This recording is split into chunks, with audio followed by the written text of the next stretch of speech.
இல்லை அது நீங்கள் நான் சொல்கிறது அப்படியே ஃபாலோ பண்ண ஈஸியாக வந்துடும், ப்ராப்ளம் இல்லை. எல்லாரும் மியூட் பண்ணுங்க, ரெக்கார்டு பண்ணுறேன். எல்லாரும் மியூட் ப்ளீஸ்.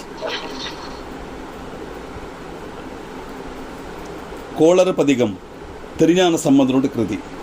இது கோள் அறை பதிகம். கோள்னா கஷ்டங்கள், துக்கங்கள், பிரயாசங்கள், என்னெல்லாம் ஆப்ஸ்டக்கிள்ஸ் உண்டோ அதெல்லாம் இல்லாமக்கக்கூடிய பகவான ஸ்தோத்திரம் பண்ணுறதாக்கும் இந்த இது. அதாவது கோள் அறு பதிகம். அறுக்கிறதுனா இல்லாமக்கிறதுன்னு அர்த்தம். To remove, to curtail, to overcome அப்படின்னு தான் மீனிங் வரும். கோள் அறு பதிகம். திருஞான சம்பந்தர் 17ஆம் நூற்றாண்டில் இருந்ததாயிட்டாக்கும் வரலாறு இருக்குது. அவர் கிரிகுகையில் உபேட்சிக்கப்பட்ட சிசுவாக இருக்கும்போது அம்பாள் அவருக்கு பால் கொடுக்குறா. குழந்தை அழகிறத பார்த்துட்டு அந்த பால் கொடுக்குறத குடித்த உடனே இவருக்கு ஞானம் வந்துடுறது. சின்ன குழந்தையாக இருக்கும்போதே அவருக்கு ஞானம் வந்துடுறது. அதனால அவருக்கு ஞான சம்பந்தர்னு பேர். சம்பந்தர் தான் அவருடைய பேர். அது ஞான சம்பந்தர்னு ஆச்சு.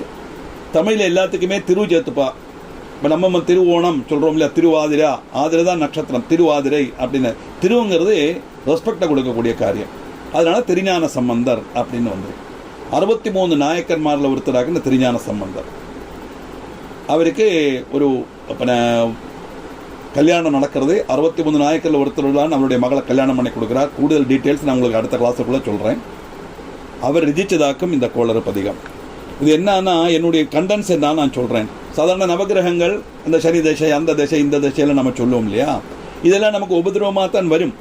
இதெல்லாம் உபதிரவம் பண்ணப்பட்ட காரியங்கள் தான். ஆனால் எப்போ இருக்க பரமேஸ்வரன் உமாதேவியோடு என்னோட உள்ளத்தில் குடியிருக்கானோ அப்போ இதெல்லாம் எனக்கு நல்லது தான் செய்யும், அது நல்லது தான். இப்படிதான். இதுதான் என்னுடைய கண்டென்ட், வேற ஒன்றும் இல்லை. இதெல்லாம் உபதிரவிக்கப்பட்டதானாலுமே கூட பரமேஸ்வரன் எனக்குள்ள இருக்கிற காரணத்தினால நான் பரமேஸ்வர பக்தனுக்கு இதெல்லாம் நல்லது தான் செய்யும். அது நல்லது. புரிஞ்சது? இதுதான் என்னுடைய கண்டென்ட். நம்ம வேர்டு பை வேர்டா பார்க்கலாம். வேயுரு தோழி பங்கன் விடமுண்ட கண்டன் மிக நல்ல வீணை தடவி மாசரு திங்கள் கங்கை முடிமேல் அணிந்த நுளமே புகுந்தபதனால் ஞாயிறு திங்கள் செவ்வாய் புதன் வியாழம் வெள்ளி சனி பாம்பிரண்டு முடனே ஆசரு நல்ல அவை நல்ல அடியார் அவர்க்கு மிகவே. வேய் ஒரு தோழி, முளபோலுள்ள புஜங்களோடு கூடினவன். முளைனா பாம்பு. அந்த கை அப்படி இருக்க, நல்ல உருட்டி வெட்ட மாதிரி அழகான கை. ஆரோடு? உமாதேவியோடு. வேயுரு தோழி பங்கன் விடமுண்ட கண்டன். பங்கன்னா வாமபாகத்தை சுவீகரிச்சவன் அர்த்தம். பங்கன்னா வாமபாகத்தை சுவீகரிச்சதாரு? அம்பாள். அர்த்தநாரீஸ்வரர் வருது இல்லையா? இந்த அர்த்தநாரீஸ்வரர் என்னங்கிறது நமக்கு சிவாஷ்டோத்திரத்தில் பார்க்கலாம். எப்படி இந்த அர்த்தநாரீஸ்வரர் வந்தது, பகவான் எப்படி அம்பாளுக்கு அனுகிரகம் பண்ணார், ஏன் அப்படி வேணும்னு தேவி கேட்டா, இதுக்கெல்லாம் ஒரு கதை இருக்கு. அதுதான் சிவாஷ்டோத்திரம். அதை நம்ம அதை படிக்கும்போது பார்க்கலாம். இப்படி தன்னுடைய இடது பாகத்தை சொந்தமாக கொண்டவள் ஆறு? உமாதேவி. இப்போ வேயுரு தோழி பங்கன் விடமுண்ட கண்டன். விடம்னா விஷம், காலகூட விஷம். பாலாழி மந்திர சமயத்தில் அப்படியே ஆளு கத்துன்னு வருது, ஜொலிச்சுன்னு வருது விஷம். எல்லாரும் ஓடி போயிடுறா. பகவான் அப்படியே எடுத்து வாயில் போட்டு கழிச்சு. நம்ம சிவானந்தத்தில் பார்த்தோம் இல்லையா, கேளம் வா பரபோமகாரம் இதம்னு பார்த்தோமே. அது என்ன சித்த குடிகாவா, இதில் சுத்த குடிகையா, ஞாவல் பழமா எடுத்தம்பாட்டு வாயில் போட்டுக்கிறிய பரமேஸ்வரா, ஒன்றை தவிர ஆறால முடியும்னு கேட்டார் இல்லையா. அப்படிப்பட்ட விஷத்தை உண்ட கண்டன், விஷமுண்ட கண்டத்தோடு கூடினவன் பரமேஸ்வரன். விடமுண்ட கண்டன் மிக நல்ல வீணை தடவி வீணையை மீட்டிண்டு மாஷரு களங்கமில்லாத திங்கள் கங்கை சந்திரனையும் கங்கையும் முடியில் அணிஞ்சு. மாஷரு திங்கள் கங்கை முடிமேல் அணிந்து உளமே புகுந்தவதனால், என்னுடைய உள்ளத்துக்குள்ள புகுந்த காரணத்தினால எப்படி வந்தாராம்? முளவோர் உள்ள புஜங்களோடு கூடின உமாதேவிய வாமபாகத்தில் சுவீகரிச்சவனும் விஷமுண்ட கண்டத்தோடு நீலகண்டனாக இருக்கப்பட்ட விஷமுண்ட கண்டத்தோடு கூடினவனுமான ஈஸ்வரன் சிவன் மிகச்ச நல்ல வீணையை தடவி வீணையை மீட்டிக்கொண்டு களங்கமில்லாத திங்கள் கங்கை சந்திரனையும் கங்கை முனிமேல் அணிந்து சிரசில சார்த்தி என்னுடைய உள்ளத்துக்குள்ள வந்தான். அந்த கொடி கொண்ட காரணத்தினால என்னாச்சு? ஞாயிறு திங்கள் செவ்வாய் புதன் வியாழன் வெள்ளி சனி பாம்பிரண்டு முடனே. 9 கிரகங்கள், நவகிரகங்கள். ஆதித்யன், சூரியன், செவ்வாய், சுக்கிரன், சந்திரன், புதன், ப்ரகஸ்பதி, சனி. அதாங்க 7 எண்ணம். தான் ஞாயிறு திங்கள் செவ்வாய் புதன் வியாழன் வெள்ளி சனி வேணும். பாம்பிரண்டும் உடனே பாம்புங்கிறது ராகுவும் கேதுவும். எப்படி ராகுவும் கேதுவும் பாம்பாச்சு அப்படின்னா, அமிர்த மதனம் நடந்த உடனே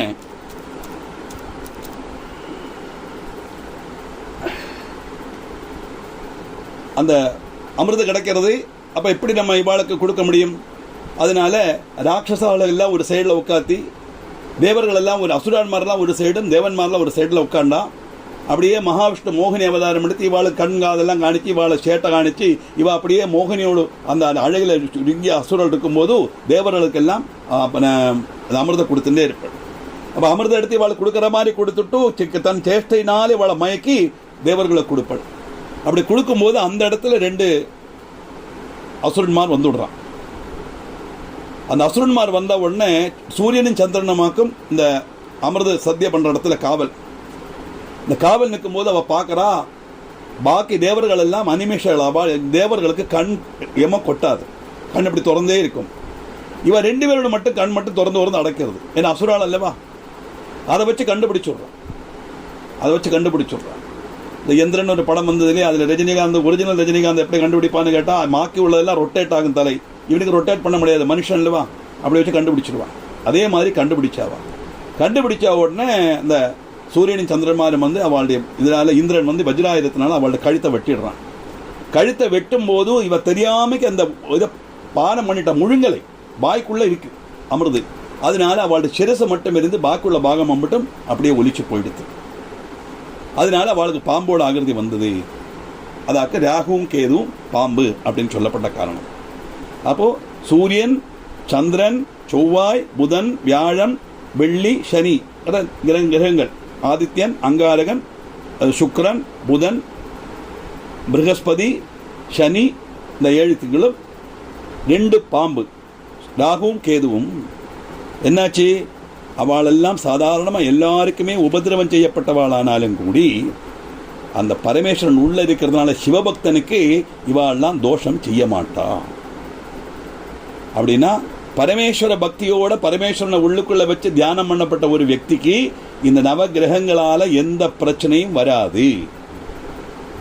அதாக்க நம்ம கோளாறு பதிகம் சொல்ல காரணம். அப்படி பரமேஸ்வரன் வந்து உமாதேவியோட திங்கள் எல்லாம் அணிஞ்சு சந்திரக்கலையும் எல்லாம் முடிமேல் அணிஞ்சு என்னுடைய உள்ளத்தில் புகுந்த காரணத்தினால இந்த நவகிரகங்கள் எல்லாம் நம்மனுக்கு நல்லது தான் செய்யும். அது நல்லது, அது நல்லது, அது நல்லது. இப்போ புரிஞ்சுதா? இதில் வேர்டு பை வேர்டு மீனிங்.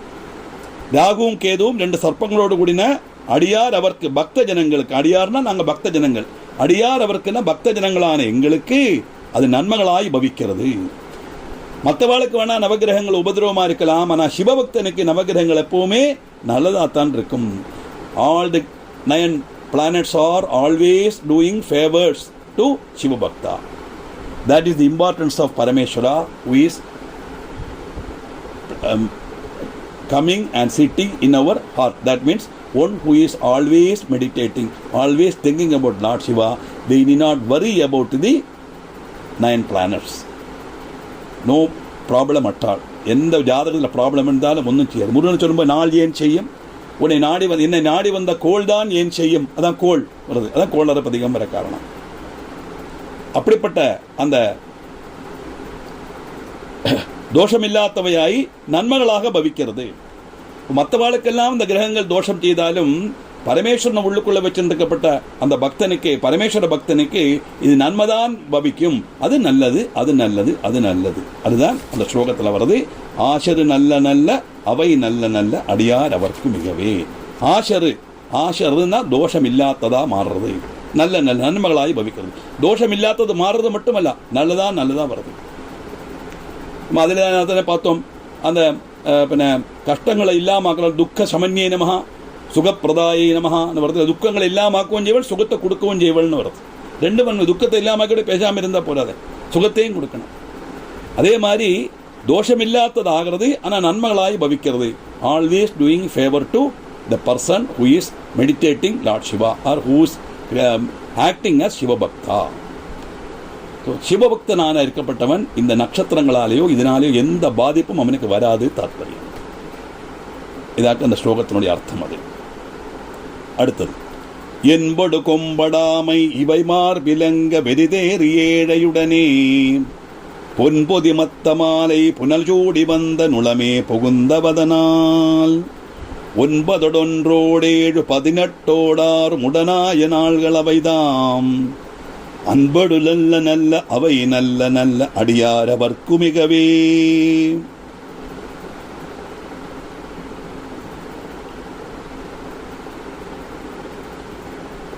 பகவானுடைய கழுத்தில் இருக்கப்பட்ட மாலை எப்படி? என்பொடு கொம்பொடு ஆமை எல்லு. என்பொடு கொம்பொடு ஆமை. என்பொடுனா எள்ளு. எள்ளு, பன்னியோடு கொம்பு, ஆமையோட புறஞ்சட்டை, இதெல்லாம் பக்ஷத்துல சோபிக்கிற மாதிரி மனோகரமான ஊமத்த பூமாலையை சூடினவர். என்பொடு கொம்படாமை இவை மார்பிலங்க, இதெல்லாம் மார்பில் அணிவிச்சு எங்க வராராம் அவர்? எரிதேறி ஏழையுடனே. இங்க ஏழைன்னா பைசா இல்லாதவன் அர்த்தம் இல்ல. இங்க ஏழை அப்படிங்கிறது உமாதேவியை குறிக்கும். அந்த பொயட்ரியில பத்தியத்துல எல்லாம் மந்திரத்துல எல்லாம் அக்ஷரங்கள் வாக்குகளுக்கு நம்ம லிட்டரல் மீனிங் எடுக்க முடியாது. அப்ப எரிதேறி, எரிதுன்னா காளை, காளை மேலே ஏறி எப்படி வந்தாராம்? ஏழையுடனே, உமாதேவியோடு கூடி. ஏன்னா சக்தி இல்லைன்னா சிவனால எதுவும் பண்ண முடியாதே. அதுதானே சிவன் சௌந்தர்யில ஆத்தியம் பார்த்தோம். சிவசக்தியா யுக்தோ எதி பவதி சக்த பிரபவிதம் நச்சே தேவம் தேவோ நகலு குசல ஸ்பந்திதும் அப்படி. சக்தி இல்லைன்னா சிவனால அடங்கக்கூட முடியாதுன்னு வருது இல்லையா? அதனாலதான் அந்த இடத்துல எரிதேறி ஏழையுடனே. ஏழைங்கிறதாரு? உமாதேவி. எப்படி வந்தாலாம்? பொன்பொதி மத்த மாலை புனல் சூடி வந்தன் உளமே புகுந்த மதனால். உமப்பு பொத்து மாலை கழுத்தில் தரிச்சிருக்கார். புனல், புனல்னா கங்கை, சிரசில கங்கையை தரிச்சு உமாதேவியோடு கூடி அந்த விஷபாருடனாயி என்னுடைய மனசுக்குள்ள வந்து குடியிருந்த காரணத்தினால என்னாச்சு? என்னுடைய மனசுல பிரவேசிச்சார். அதனால 9 திவசம், 9 ஆயில்யம், அஸ்வதி பரணி கார்த்திகை ரோகிணி மகேரன் திருவாதிரை புனர்தம் பூயம் ஆயில்யம் 9 நட்சத்திரம். 9 10 ஆயிலங்கைஞ்சா மகம். 9 9 7 9 + 7 16 16 நட்சத்திரம் விஷாகம். 18 நட்சத்திரம் கேட்டை, திருக்கேட்டை. 6 நட்சத்திரம் திருவாதிரை. உடனாய நாள்கள் இவையோடு சேர்ந்து எண்ணப்பட்ட திவசங்களும் பரணி கார்த்திகை பூரம் இதெல்லாம் நட்சத்திரமும் அதில் வந்துடும். ஒரு எக்ஸாம்பிளுக்கு இது சொன்னார்.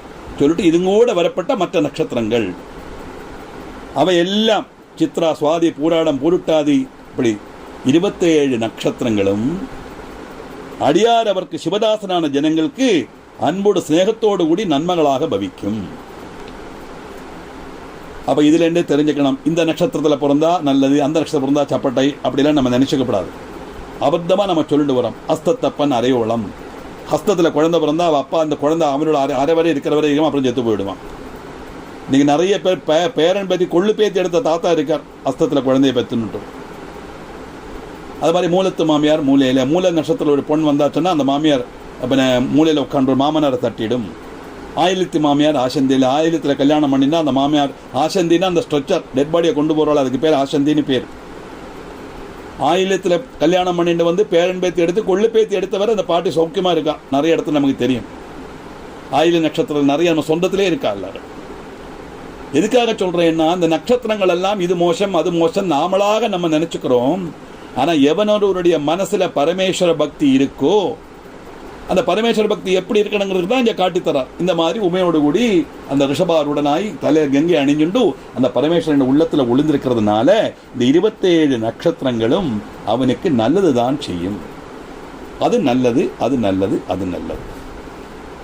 அதுதான் என்பொடு கொம்படாமை இவை மார்பிலங்க வெறிதேறி ஏழையுடனே பொன்பொதி மத்த மாலை புனல் சூடி வந்த நுளமே புகுந்தவதனால் 9 18 முடனாய நாள்கள் அவைதாம் அன்பொடு நல்ல நல்ல அவை நல்ல நல்ல அடியார் அவர்க்கு மிகவே. இதெல்லாம் சொல்லிவிட்டு அதில் கூட உள்ள நட்சத்திரங்கள் நாட்கள் அப்படின்னா மற்ற நட்சத்திரங்கள் அர்த்தம். 27 நட்சத்திரங்கள் அங்கே வந்துடுறது. இந்த 27 நட்சத்திரங்களும் நவகிரகங்களும் அவனுக்கு நல்லது பண்ணும், 27 நட்சத்திரங்களும் அவனுக்கு அது நல்லது பண்ணும் அப்படின்னு சொன்னா எந்த சமயமானாலும், எந்த நாளானாலும், எந்த முகூர்த்தமானாலும், எந்த காரியமானாலும் சிவபக்தனுக்கு நன்மையத்தான் செய்யும். அது நல்லது, அது நல்லது, அது நல்லது. இது பரமேஸ்வர பக்தியினுடைய பிராதானியத்தை காணிக்கிறதாக சொல்லப்பட்ட ஸ்லோகம் தான். இது 2 வாக்கு. இந்த 2 ஸ்லோகத்தில் ஏதாவது வாக்கு உச்சரிக்கிறதுக்கோ அர்த்தத்துக்கோ டவுட் உண்டானா கேட்கலாம். 1 நிமிஷம் டைம் இருக்கு.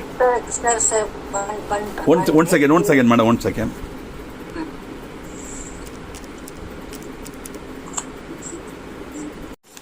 Sir, Shubha Shankar present. Yeah, okay.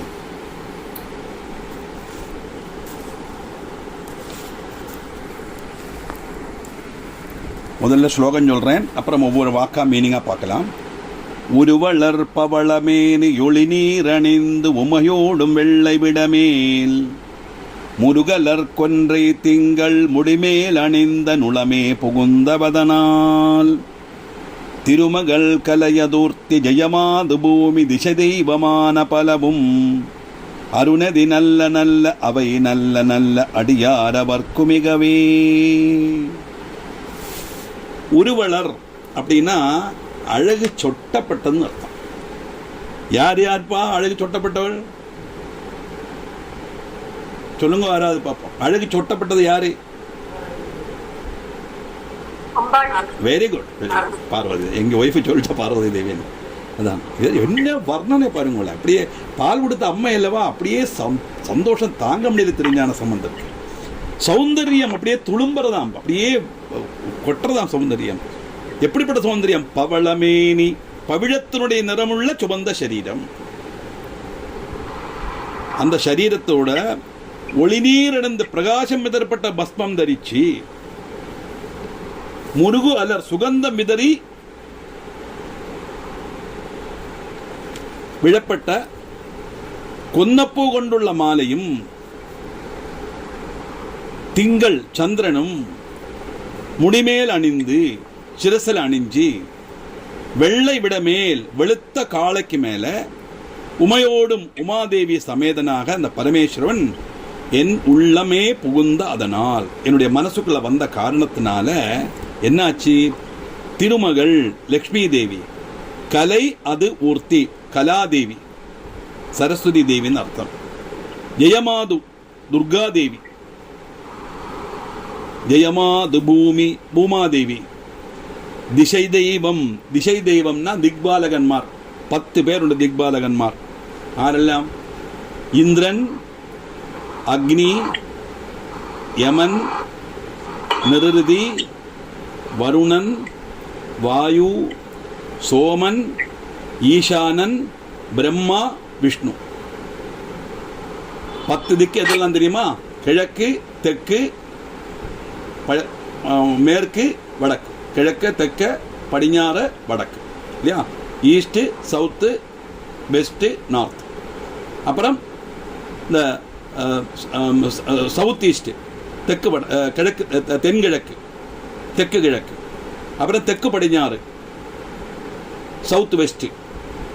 அப்புறம் இங்கே நார்த் வெஸ்ட்டு, வடக்கு படிஞாறு. அப்புறம் அங்கே வடக்கு கிழக்கு, அது வந்து north east. East, south, west, north, south east, south west, north west, north east. அப்புறம் ஊர்துவலோகம் மேலே, அதோலோகம் கீழே. இந்த 10 திக்கு வழிதான் ஒரு ஆள் இந்த உலகத்துக்குள்ளே வர முடியும், நம்ம இருக்கப்பட்ட ரூமுக்குள்ளே வர முடியும். அதனால தான் 10 திக்பாலகர்கள் அப்படின்னு சொல்லப்பட்டது. இந்த 10 திக்கிலே ரதத்தை ஓட்டி இந்திரலோகத்தை வென்றதுனால தான் தசரதனே பேர் வந்தது. அவருடைய ஒரிஜினல் நேம் நேமின்னு பேர். தேவாசுர யுத்தம் நடக்கும்போது இந்திரனால அசுரால வெல்ல முடியலை சொல்லி நேமிங்கிற ராஜாவை சகாயத்துக்கு கூப்பிடுறாரு. அந்த சகாயத்துக்கு போகும்போது தான் கைகையும் கூட போறான். அப்படி 10 திக்கில் ரதத்தை ஓட்டி யுத்தம் செய்து எதிராளிகளை தாக்கின அந்த தசரதன் எதிராளிகளாலே தாக்கப்படுவரே. ராஜாவுக்கு எப்பயுமே யுத்தத்தில் ஒரு ஆளுக்கு மட்டுமில்லை, அவளும் அஸ்திர வித்தியை படிச்சவாதான அசுரன்மாரும். அவளுடைய அஸ்திர பிரயோகத்தினாலே இவர் அன்கான்சியஸா கீழே விழுறார். அவரை சுஷ்ரூட்டிச்சு அனுப்பிச்சாங்கிறதாக ராமாயணத்தில் வருது. இந்த 10 திக்கிலே ரதத்தை ஓட்டினதுனால அவருக்கு தசரதன் பேரு வந்து, அதனால திசை தெய்வம் ஆன பலன் தொடங்கின எல்லாரும். இவெல்லாம் என்ன பண்ணுவா? இந்த சிவனை பூஜிக்கப்பட்ட சிவசேனை செய்யப்பட்ட ஜனங்களுக்கு சாதாரண எல்லாருக்குமே கொஞ்சம் பார்த்து ஆலோசிச்சு வேணுமா வேண்டாமான்னு சொல்லி தகுதி இருக்கான்னெல்லாம் பார்த்து தான் அனுகிரகம் பண்ணுவா. அப்படிப்பட்ட நியமங்கள் உள்ளவானா கூட சிவபக்தன்னு வந்தாச்சானா எதுவுமே பார்க்க மாட்டாளாம். அப்படி பேர் அனுகிரகம் பண்ணிடுவா. ஆரெல்லாம்?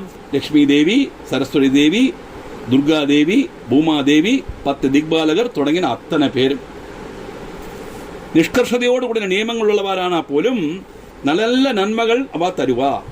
அது நல்லது, அது நல்லது, அது நல்லது அப்படின்னு. இந்த தமிழ் புக்கில் இந்த சௌந்தர்யம் துளம்பப்பட்டது பார்வதின்னு போட்டிருக்காரா பரமேஸ்வரன் போட்டிருக்காரா பாருங்க. பாஷ்யத்தில் யார்கிட்டயா பாஷ்யம் இருக்கு? அந்த ராஜி இல்லை, வந்து தான் பார்க்கலாமா இருங்க. நான் அடுத்த கிளாஸில் சொல்கிறேன். என்ன அது பாஷ்யம் புக்கு தமிழ் யார்கிட்ட இருக்காங்க?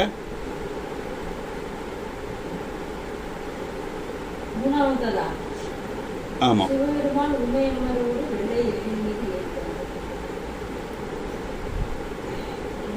அல்ல உமையம்மையோடு வந்ததுங்கிறதுனால உமையோடும் வெண்டு உமையோடும் அது உமை கூட வந்தார். உருவலர் பவளமேனி ஒளி நீர் அணிந்து. ஏன்னா நீர் அணிந்து பஸ்பம் பூஷனா இருக்கும்போது பரமேஸ்வரன் தானே பஸ்பம் பூசுவார், தேவி பூச மாட்டாளே. அதனால் எனக்கு ஒரு டவுட் இருக்குது. சரி, நான் அடுத்த கிளாஸில் கன்ஃபார்ம் பண்ணுறேன். நான் இதை போட்டிருக்கிறது பார்வதி போட்டிருக்கேன். நான் ஸ்லோகம் வாசிக்கும் போது அப்படி தெரியலை.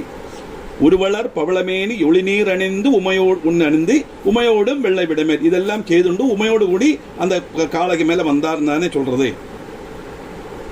ஆனால் உருவலர் பவளமேனிங்கிறது பரமேஸ்வரனுடைய சரீரத்தை தான் சொல்றான்னு நினைக்கிறேன். பார்ப்போம் நமக்கு அதை. அப்போ என்னவாக்கும் இதோட சரியான மீனிங் அப்படின்னா, அழகு துளும்பப்பட்ட பவிழ நிறத்தில் உள்ள சரீரத்தில் பிரகாசம் விதரப்பட்ட பஸ்மமெல்லாம் தரிச்சு சுகந்தம் விதரப்பட்ட கொன்னப்பூ கொண்டுள்ள மாலையும் அந்த திங்கள் சந்திரனையும் முடிமேல் அணிஞ்சி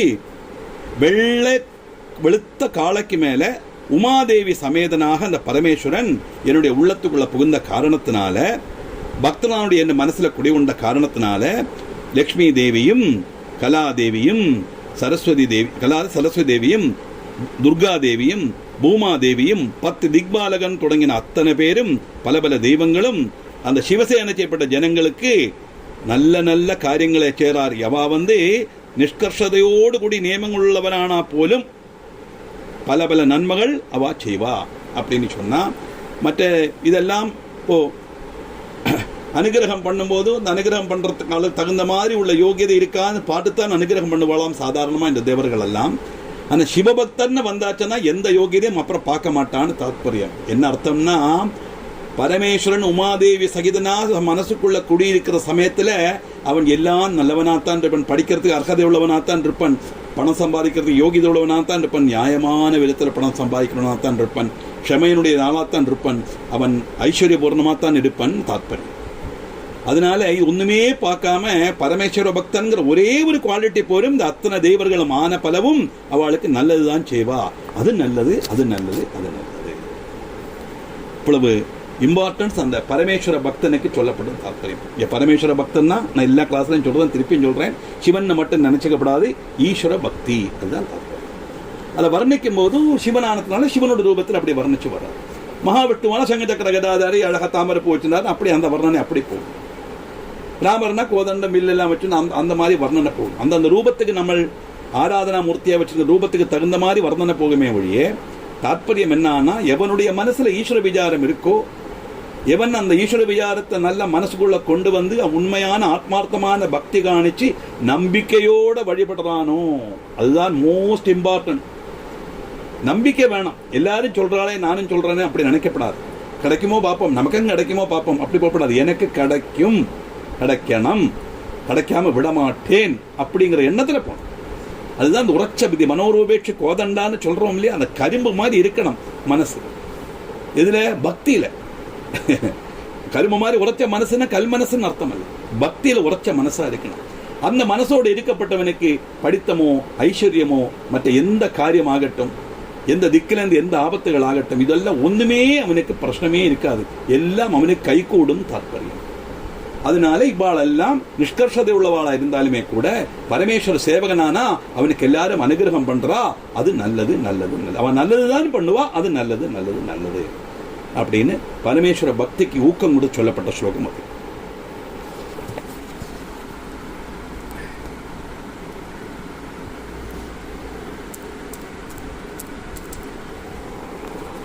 இந்த மூணாமത്തെ ஸ்லோகம் கிளியர் ஆச்சுன்னு நினைக்கிறேன். ஒன்றும் உங்களுக்கு ஒன்றும் டவுட் இருக்கிற மாதிரி தெரியல. இருந்தாலும் ஒன்று கூட சொல்லிட்டு ஒரு 5 நிமிஷம் தரேன், ஏதாவது டவுட் ஒன்றுலாம் பார்க்கலாம்.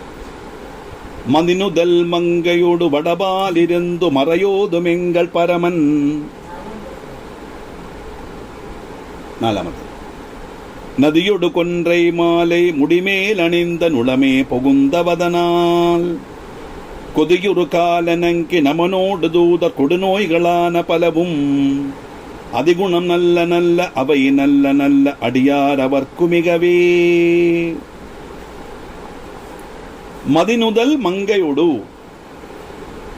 மதினுதல் அப்படின்னா பாலச்சந்திரன், 8வது நாள் சந்திரன். அஷ்டமி சந்திர பிப்ராஜ தலிகஸ்தல சோபிதாயை நமஹா அம்பாளை நம்ம வர்ணிச்சோம் இல்லையா லலிதா சகஸ்ரநாமத்தில். ஸ்திரீ சௌந்தர்யம் அனுசரித்து நெத்தி எப்படி இருக்கணும்னா 8வது நாளத்த சந்திரனை மாதிரி பகுதி அர்த்த சந்திராகத்தில் இருக்கணும். அஷ்டமி சந்திர பிப்ராஜம். இந்த அமாவாசை கழிஞ்சு 8வது நாள் சந்திரனா இருக்கணுமா, அப்படி பகுதி சந்திரனா இருக்கணும். அது அர்த்த சந்திராகிறதுல அர்த்த கோளாகிறதுல இருக்கும் சந்திரன். அப்படிப்பட்ட பாலச்சந்திர சமம் நெற்றித்தடத்தோடு கூடின உமாதேவியோடு கூடி, அதான் மதினுதல் மங்கையோடு. மங்கைன்னா அங்கே உமாதேவின்னு அர்த்தம். வடபால் இருந்து வடக்கு உத்தர திக்பாகத்தில் வடக்கு பாகத்தில் இருந்து அதிர்ஷ்டதனாயி மறையோதும் வேதங்களை திருவாய்படி சொல்லிட்டு இருக்கப்பட்ட எங்கள் பரமன், எங்களுடைய பரமேஸ்வரன், எங்களுடைய தெய்வம் நதியோடும் கங்கையோடும் கொன்றை மாலை கொன்னப்பூ மாலையையும் முடிமேல் அணிந்து சிரசில் தரிச்சு என் தாசனான என்னுடைய உளமே புகுந்த அதனால் மனசுக்குள்ள பிரவேசித்த காரணத்தினால கொதியுரு ரோஷத்தோடு கூடின காலதேவன் காலன் அங்கி அக்னி தேவன் நமனோடு யமன் தூதன்மார் கொடுநோய்கள் குரோனிக் டிசீசஸ் கொடுநோய்களான பலவும் கொடுநோய்கள் போன வலிய ரோகங்கள் இதெல்லாம் பலவும் எல்லாம் அடியாரவர்க்கு சிவபாதம் சேவிக்கின்ற பக்த ஜனங்களுக்கு எப்பவுமே நல்லதுதான் செய்யும். வலிய குணம்தான் செய்யப்பட்டவனாக மாறும். அது நல்லது, அது நல்லது, அது நல்லது. இப்போ அர்த்தச்சந்திராகிருதியில் உள்ள அழகான நெற்றித்தடத்தோடு கூட உமாதேவியோடு கூடி உத்தரதிக் பாகத்தில் அதிர்ஷ்டதனாய் வேதங்களை திருவாய் மொழி சொல்லப்பட்ட எங்க பரமேஸ்வரன் தலையில கங்கா நதி, கொன்றை மாலை, கொன்னப்பூ மாலை, கொன்றை மாலை கொன்னப்பூ மாலை இதெல்லாம் சிரசில் அணிஞ்சு தாசனான என்னுடைய உள்ளத்துல வந்து புடிபுகுந்த அதே ஒரு காரணத்தினால ரோஷத்தோடு கூடின காலனுக்கு எப்பவுமே ரோஷம் கூடுதல், கல் மனசு சொல்லுவோம் காலனுக்கு. ஏன்னா ஒண்ணுமே யோசிக்க மாட்டான். இப்பதானே கல்யாணம் ஆச்சு நினைக்க மாட்டான். ஆயுசத்தை நான் அப்ப தூக்கிட்டு போயிடுவேன். ஒரு வயசு குழந்தையாச்சே, இத்தனை நாள் குழந்தை இல்லாம பிறந்திருக்கு, இந்த குழந்தை அப்படி கிடையாது. அந்த ஜென்மம் அந்த குழந்தைக்கு அப்ப புண்ணியாத்மாங்களாக ஆத்மீகமா நம்ம லௌகிகத்தில் அதை அக்செப்ட் பண்ண முடியாது. இருந்தாலும் பிறந்த உடனே குழந்தை போறதுன்னா அந்த குழந்தை ஒரு ஜென்மம் தீக்கிறத 84 லட்சம் பேர் உள்ள தீக்கிறதுக்காக வருது தாற்பயம். அது விஷயம் தெரிஞ்சதுனால தான் பூந்தானத்தோட ஞானப்பனை நீங்கள்லாம் கேட்டிருப்பேன். சந்தர்ப்பம் வரத்தினால சொல்றேன் நான். ஏன்னா அதை எடுக்கணும்னு நினைச்சுட்டு இருக்கேன். ஏன்னா அது தமிழில் அதை சொல்றது கஷ்டம், புக்கு கிடைக்காது, அதுதான் ப்ராப்ளம். பூந்தானத்துக்கு குழந்தைகளே இல்லாமல் ஒரு குழந்தை பிறக்கும். அந்த குழந்தையோட 28வது நாளைக்கு நூலுகட்டுன்னு ஒரு சம்பிரதாயம் உண்டு நம்பூதிரி மனத்தில். நம்ம எப்படி இந்த தொட்டில்லாம் போடுறோமோ அதை மாதிரி நூலுகட்டுன்னு உண்டு. அதுக்கு எல்லாரையும் கூப்பிட வருதுவோ. பண்டு காலத்தில் பெரிய ஒரு இல்லமா இருக்கும், நம்ம உள்ள சுற்றி பரம்பு, இந்த பரம்புல ஒரு குளம் இருக்கு, அங்கே தான் குளிக்கணும். இப்போ வந்தவாள்லாம் அந்த வஸ்திரத்தை அழிச்சு போட்டுட்டு குளிச்சுட்டு வந்து நூதன வஸ்திரத்தை கட்டிக்கணும். அப்படி போகும்போது எல்லாரும் வஸ்திரத்தை அழிச்சு போட்டுட்டு குளிச்சுட்டு வந்தா அந்த வஸ்திரத்தை எடுக்கும்போது பார்க்கறா இவன் அழிச்சுப்பட்ட வஸ்திரத்துக்கு அடியில் குழந்தை கிடக்கு. இவ யாரும் கவனிக்கல. அத்தனை பேரோட வஸ்திரம் அந்த குழந்தைக்கு மேலே விழுந்தாவுன்னு அந்த குழந்தை செத்து போயிடும். எவ்வளவோ வருஷம் கழிச்சு தனக்கு ஒரு குழந்தை கிடச்சி அந்த குழந்தை செத்து போயிடுது. சாதாரண மனுஷனால போதங்கட்டு கீழே விழுந்துடும் இல்லையா, அவர் போதங்கட்டு விழலையா. அந்த மனம் பான்மையில அவர் ரசிச்சதாக்கும் உன்னிக்கண்ணன் மனசில் கழிக்கும்போல் உன்னிகள் மற்ற வேணுமாய் மக்களாய் அப்படின்னு பாடினார்.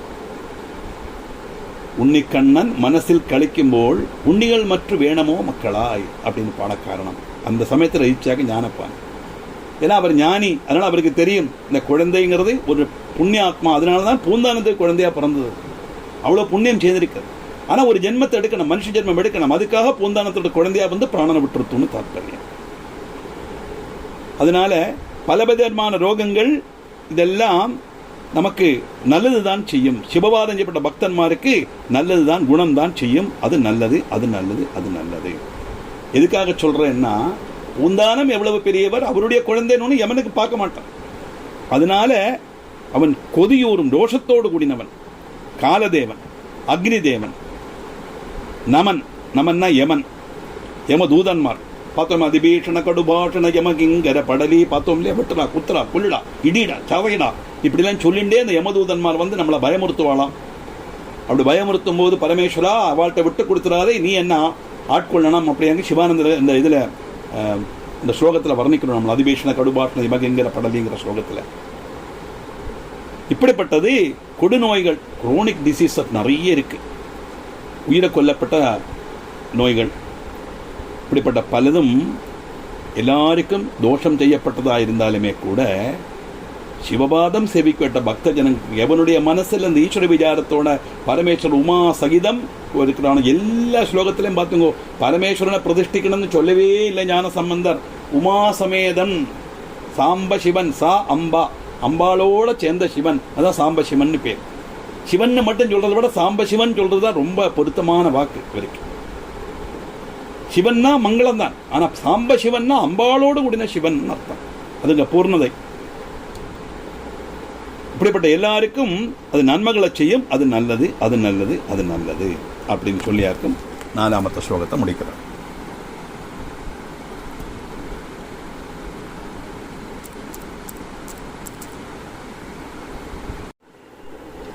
அஞ்சாமத்த ஸ்லோகம்.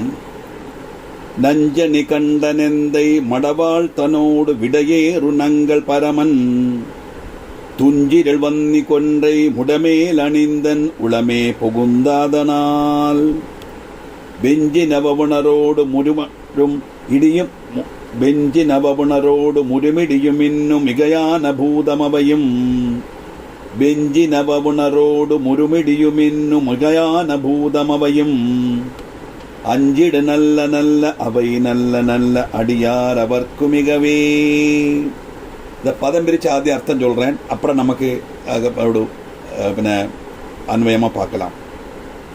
நஞ்சனி கண்டன், நஞ்சின விஷம், விஷபானம் செய்ததனால நீலிம படர்ந்த கலத்தோடு குடினவன். விஷபானம் பண்ணினதுனால பகவானோட கழுத்து நீல நிறமாயி மாறிடுத்து. என்ன வாக்கு இந்த விஷபானம் அப்படின்னா, பாலாழி மதனம் மச்சேரார் மந்திர பருவத்தை மத்தாகவும் வாசுகை கயிறாகவும் கொண்டு தேவர்களும் அசுரர்களுமானந்து பாலாழி மதனம் செய்யும்போது முதல்ல விஷம், பயங்கரமாக விஷம் வருது. ஆளி கத்தப்பட்ட காலை கூட விஷம் வருது. எல்லா தெய்வங்களும் பயந்து ஓடிட்டா. பரமேஸ்வரன் பார்த்தார், வேற வழி இல்லை, இவாளை ரட்சிச்சு தானே ஆகணும். ஏன்னா அந்த விஷம் வெளியில் வந்தால் பூமி பூரா பஸ்மம் ஆயிடும். Everything will be burnt alive. அதனால என்ன பண்ணார், அப்படியே எடுத்து பானம் பண்ணிட்டாராம் பரமேஸ்வரன். அது ஆதிசங்கர சிவானந்தில் அழகா வர்ணிக்கிறார். கத்தி காளி வரப்பட்ட விஷத்தை தூக்கி அப்படியே எடுத்து பானம் பண்றீ, அது என்ன சித்த குளிகையா இல்லை ஞாவல் பழமா? இப்படி சும்மா எடுத்து வாயில போட்டுண்டியே பரமேஸ்வரா, ஒன்னை தவிர ஆறால் அதை பண்ண முடியும்னு கேட்கிறாரு. அவர் வாயில அப்படி போட்டுன்ன உடனே பார்வதி பார்த்தா, ஐயோ இது உள்ள போச்சுன்னா ஆபத்தாயிடும். என்ன ஆபத்து? சிவனுக்கு ஆபத்துன்னு அல்ல, அப்படி நினைக்கவே கூடாது. சிவனுக்கே ஆபத்து வந்தா நம்மளாரு காப்பாத்துறது. வெளியில இந்த சமுத்திரத்திலேருந்து வரப்பட்டது பூமியில விழுந்தா இந்த லோகம் முழுவதும் அஸ்தமிச்சிடும்.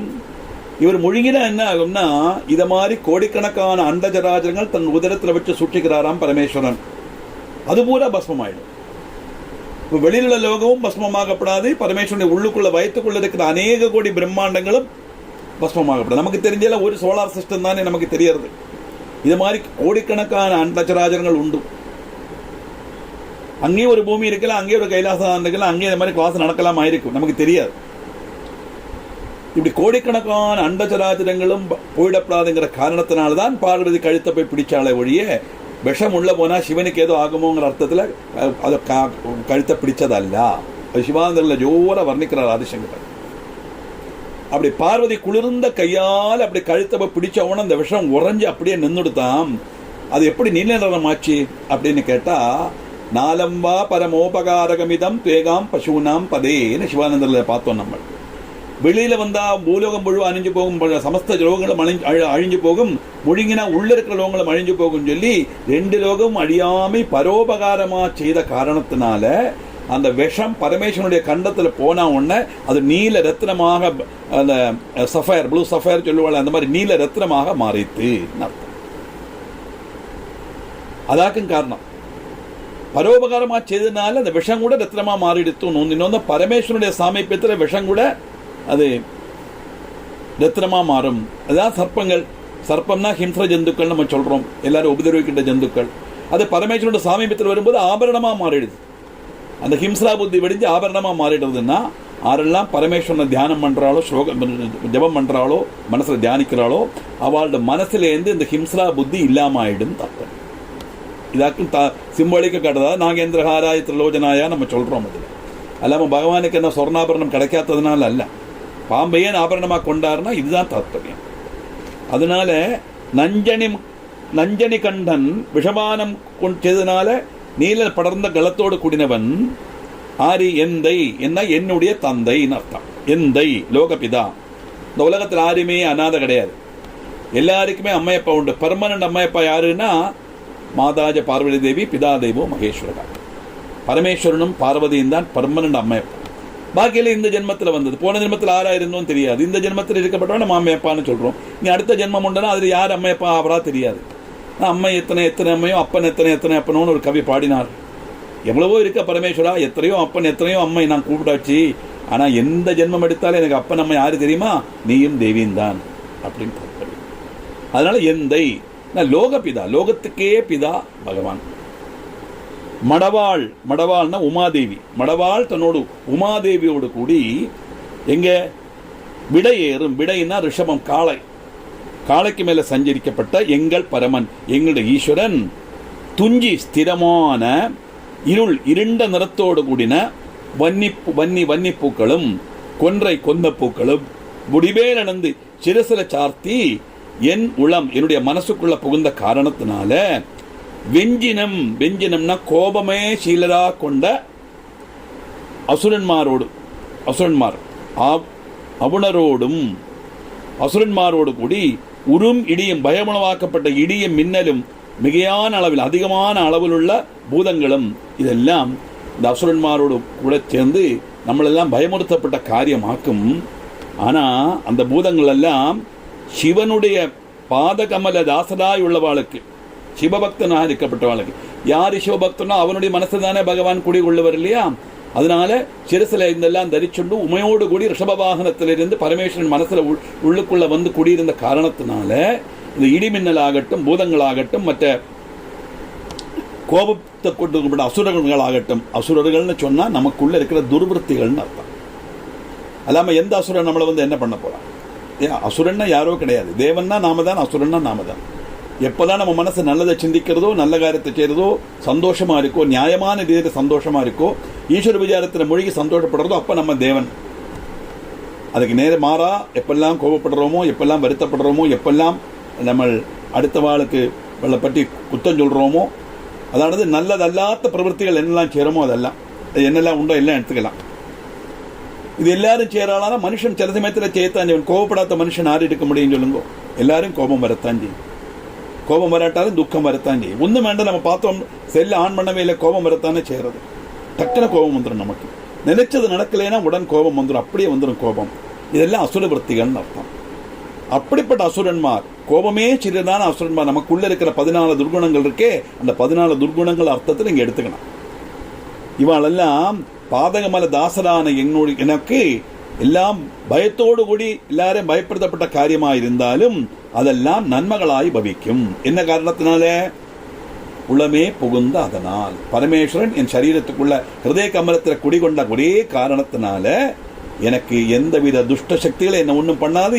இடிக்கு எனக்கு பயம் கிடையாது, மழைக்கு பயம் கிடையாது, மின்னலுக்கு நான் பயப்போம் என்ற அவசியம் இல்லை. இதுவும் என்ன பயமுறுத்தாது. அது நல்லது நல்லது நல்லது இல்லையா? அப்படி பயமுறுத்தாம இருக்கிறது நல்லது நல்லது நல்லது அப்படிங்கிறார்.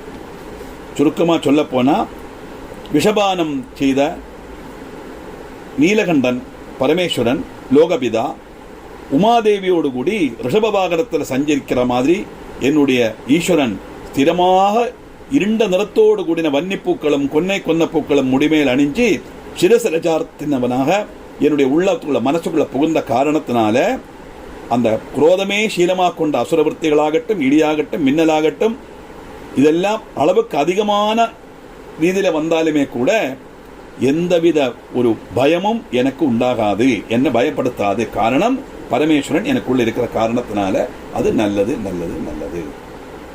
இவ்வளவுதான் அதுல மீனிங். ஓகே,